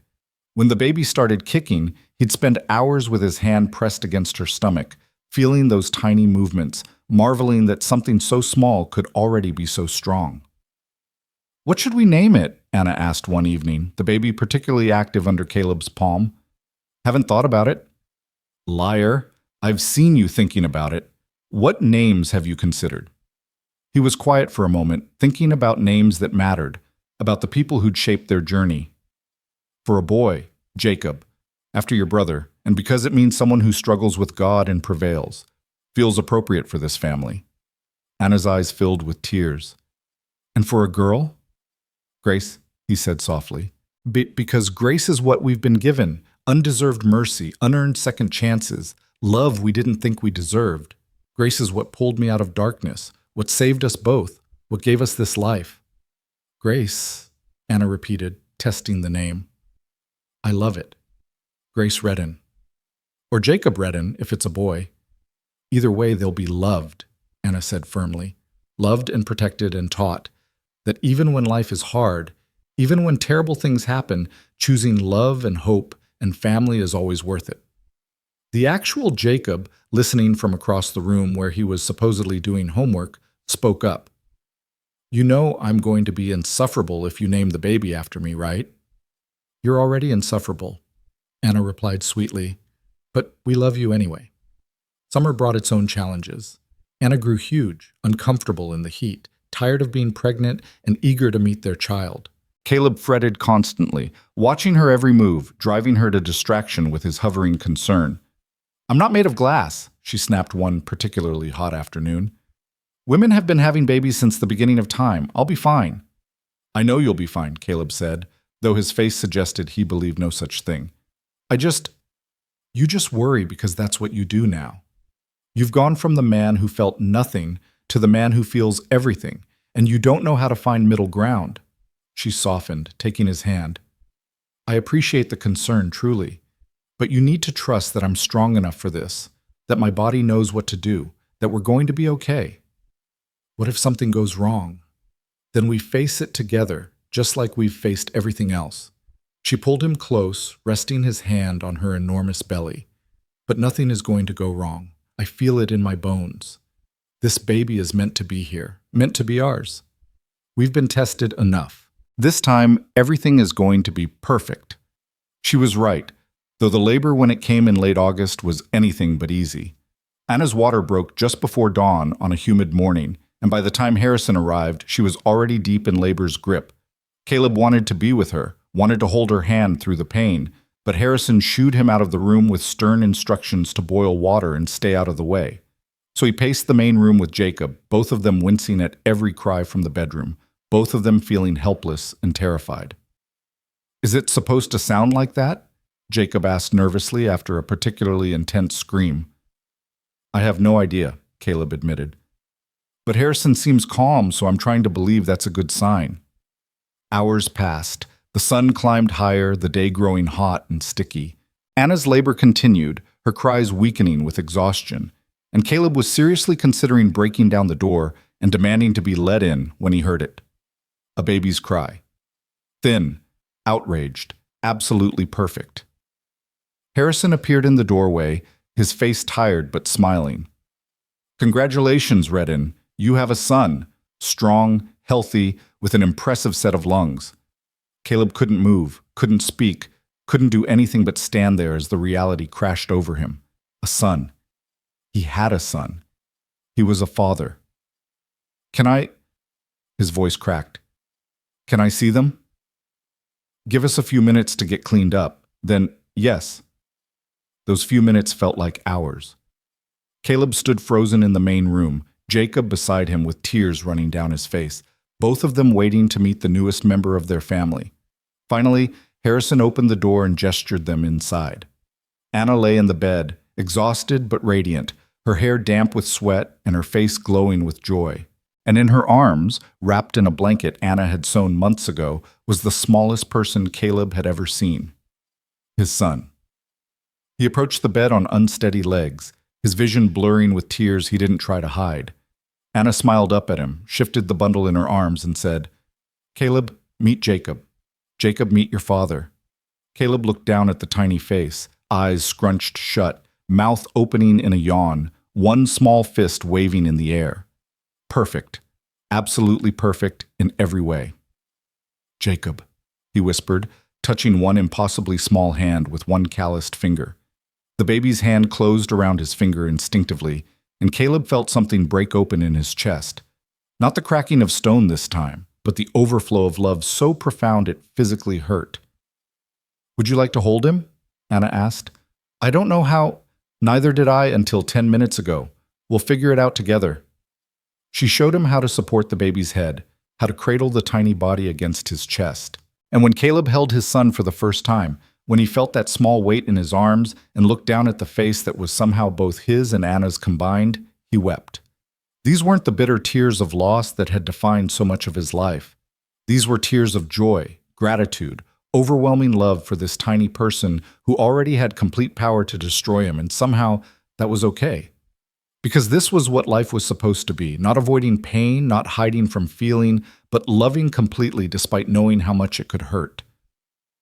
Hello, Jacob, he whispered to his son. I'm your father. I'm going to mess up sometimes, going to make mistakes, going to have no idea what I'm doing most of the time. But I promise you this, I will love you with everything I am, will protect you, teach you, show you how to be a good man even though I'm still learning myself. And I will never, ever let you doubt that you are wanted, loved, and the best thing that ever happened to this broken-down bounty hunter. The older Jacob appeared beside the bed, looking down at his nephew with wonder. He's so small. You were that small once, Anna reminded him. Was I really? Jacob touched the baby's hand gently. Hey there, little guy. I'm your Uncle Jacob. We're going to have adventures together. I'll teach you to track, to ride, to be brave even when you're scared. And I'll tell you about your parents, about how your mother saved my life, about how your father rode through hell to save us both, about how they built this family through determination and love, and refusing to give up even when things seemed impossible. Caleb looked at Anna over their son's head, saw her crying happy tears, and felt something settle deep in his soul. This was it. This was what he'd been searching for through 10 years of emptiness, what he'd thought lost forever when Emily died, what he'd never believed he deserved. A family, a home, a future filled with love instead of loneliness, hope instead of despair, connection instead of isolation. The stone heart had been cracked completely open, and what emerged was something better than what had been there before. Not the naive boy who'd left Virginia with dreams of glory, not the cold hunter who'd spent years avoiding feeling, but a man who'd been broken and rebuilt, who'd learned that strength came from vulnerability, that courage meant loving despite the risk, that redemption was possible even for those who thought themselves beyond saving. Over the following weeks, they settled into the exhausting chaos of new parenthood. Baby Jacob, little Jake, they started calling him to distinguish from his uncle, demanded constant attention, nursing every few hours, crying for reasons they couldn't always decipher. Caleb discovered he was surprisingly competent at changing diapers, walking the floor at 3 a.m, while Anna got desperately needed sleep, singing lullabies in his rough voice that somehow soothed the baby when nothing else would.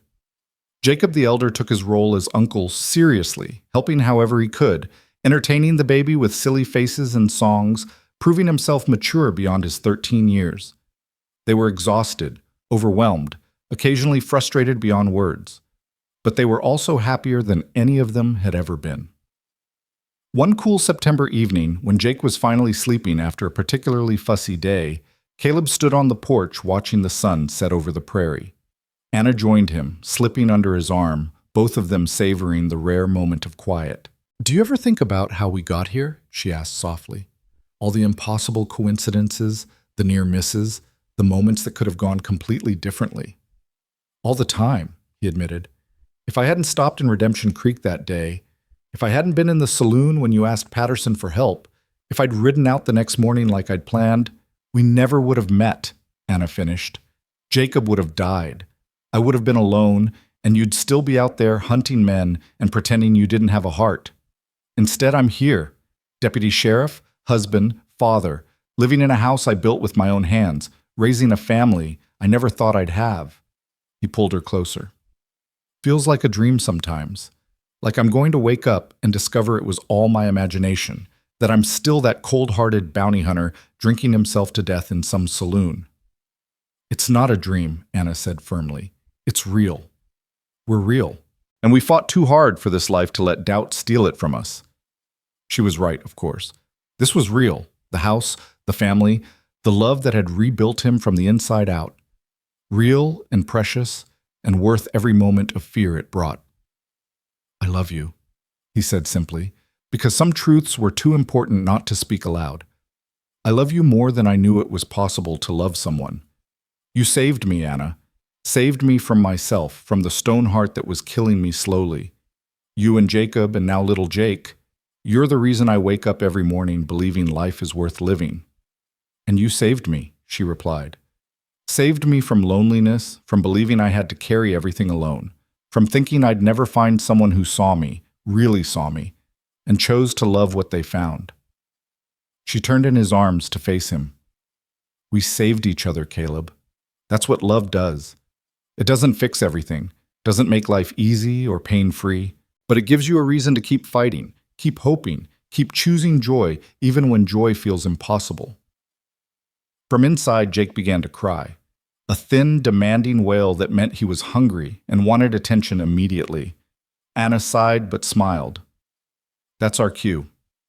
I'll get him, Caleb offered. You've been up with him all day. We'll both get him, Anna decided. We're in this together, remember? They went inside together, moving toward their son's cries, and Caleb thought about how much his life had changed in just over a year. From the man who'd ridden into Redemption Creek with nothing but whiskey and emptiness, to the man who now had everything that mattered. The transformation hadn't been easy.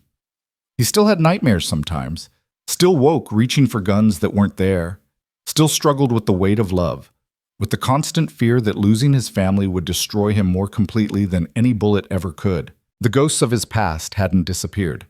Emily still visited his dreams, his family's faces still haunted quiet moments, the men he'd killed still demanded accounting in the dark hours before dawn, but alongside the ghosts were new memories. Anna's smile, Jacob's laughter, Jake's tiny hand wrapped around his finger, the sound of his family moving through the house they'd built together. The knowledge that he'd been given something precious, something worth fighting for, something that made every risk worthwhile. As autumn deepened and the first frost painted the prairie silver, life continued its steady rhythm. Jake grew stronger, more alert, beginning to smile and coo at the faces above him. Jacob started his final year of school, already planning what he'd do after graduation.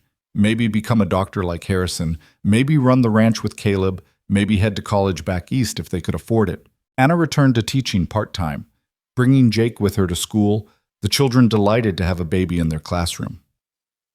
And Caleb continued his work as deputy, keeping peace in Redemption Creek, slowly building a reputation not as the cold-hearted bounty hunter, but as a fair lawman who understood that most people weren't entirely good or entirely bad, just complicated humans doing their best.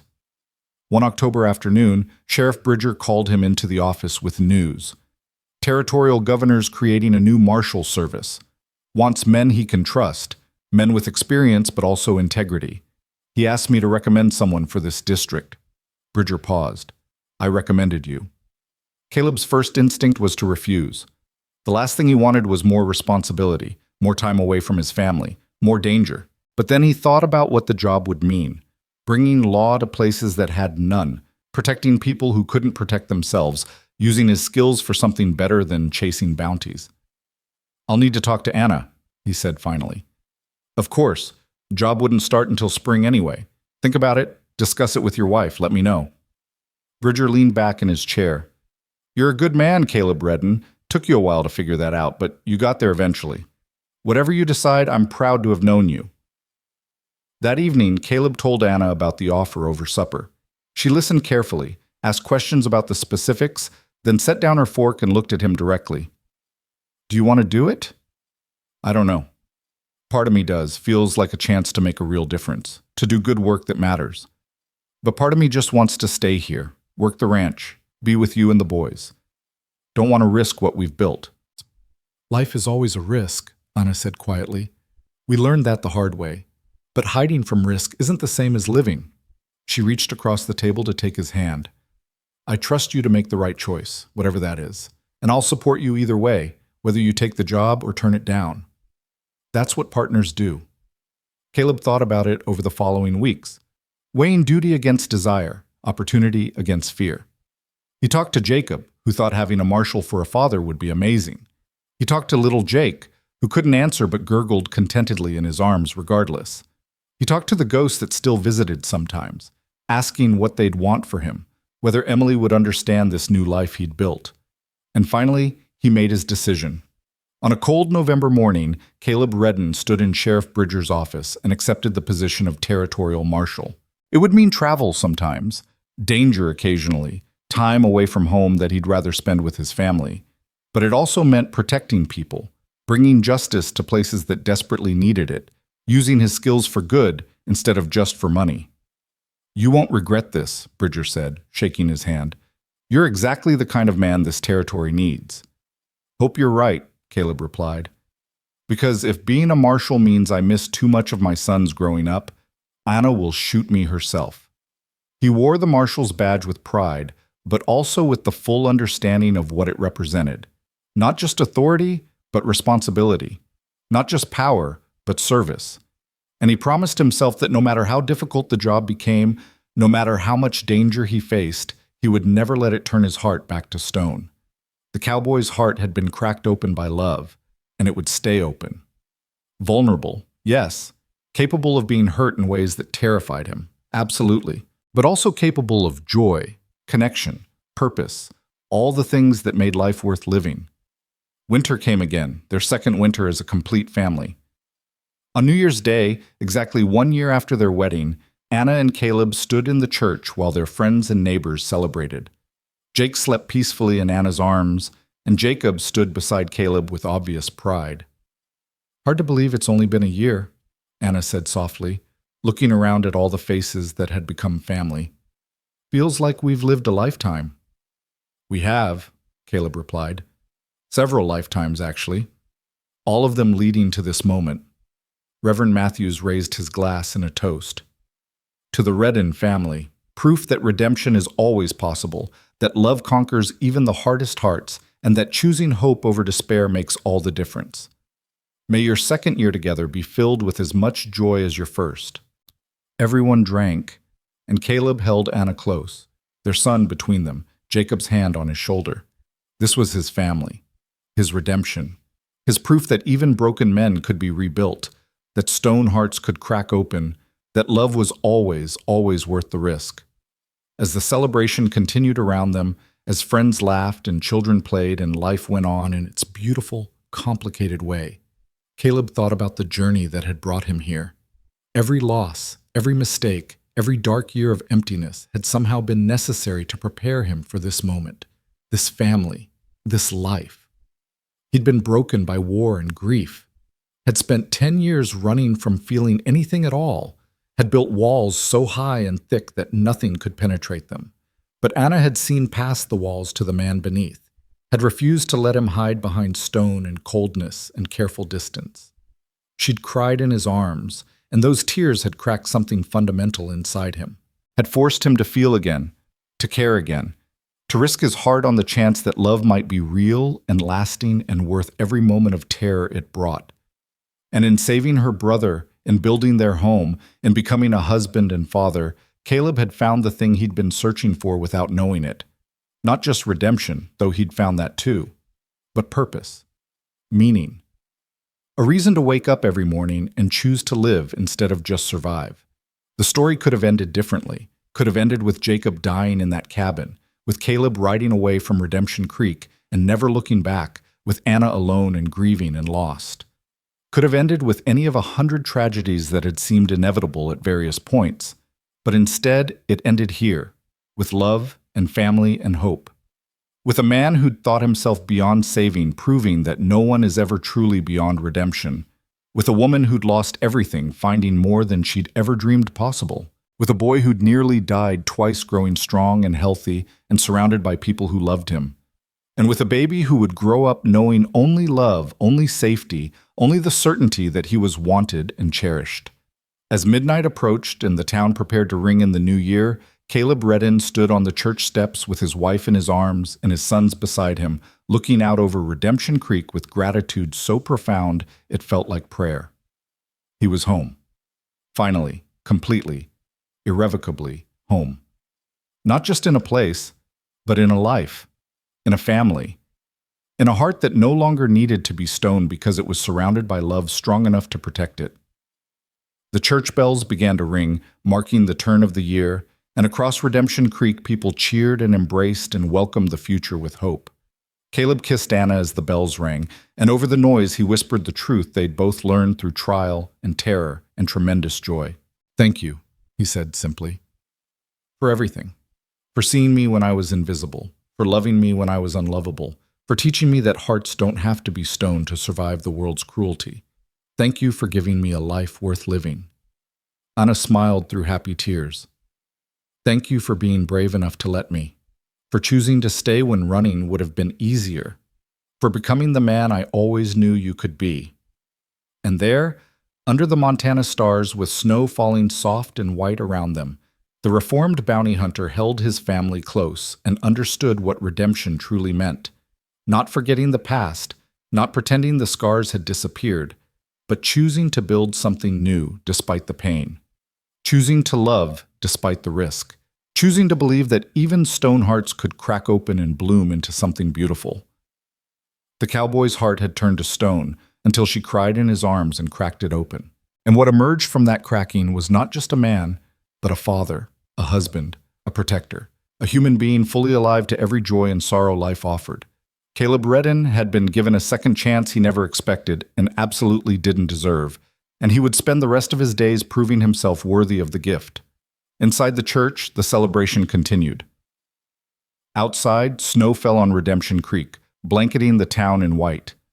And in the arms of his family, surrounded by love, Caleb Redden finally understood what it meant to be home. Not just in a place, but in a life. Not just surviving, but truly, deeply, joyfully alive. And that was enough. More than enough. It was everything.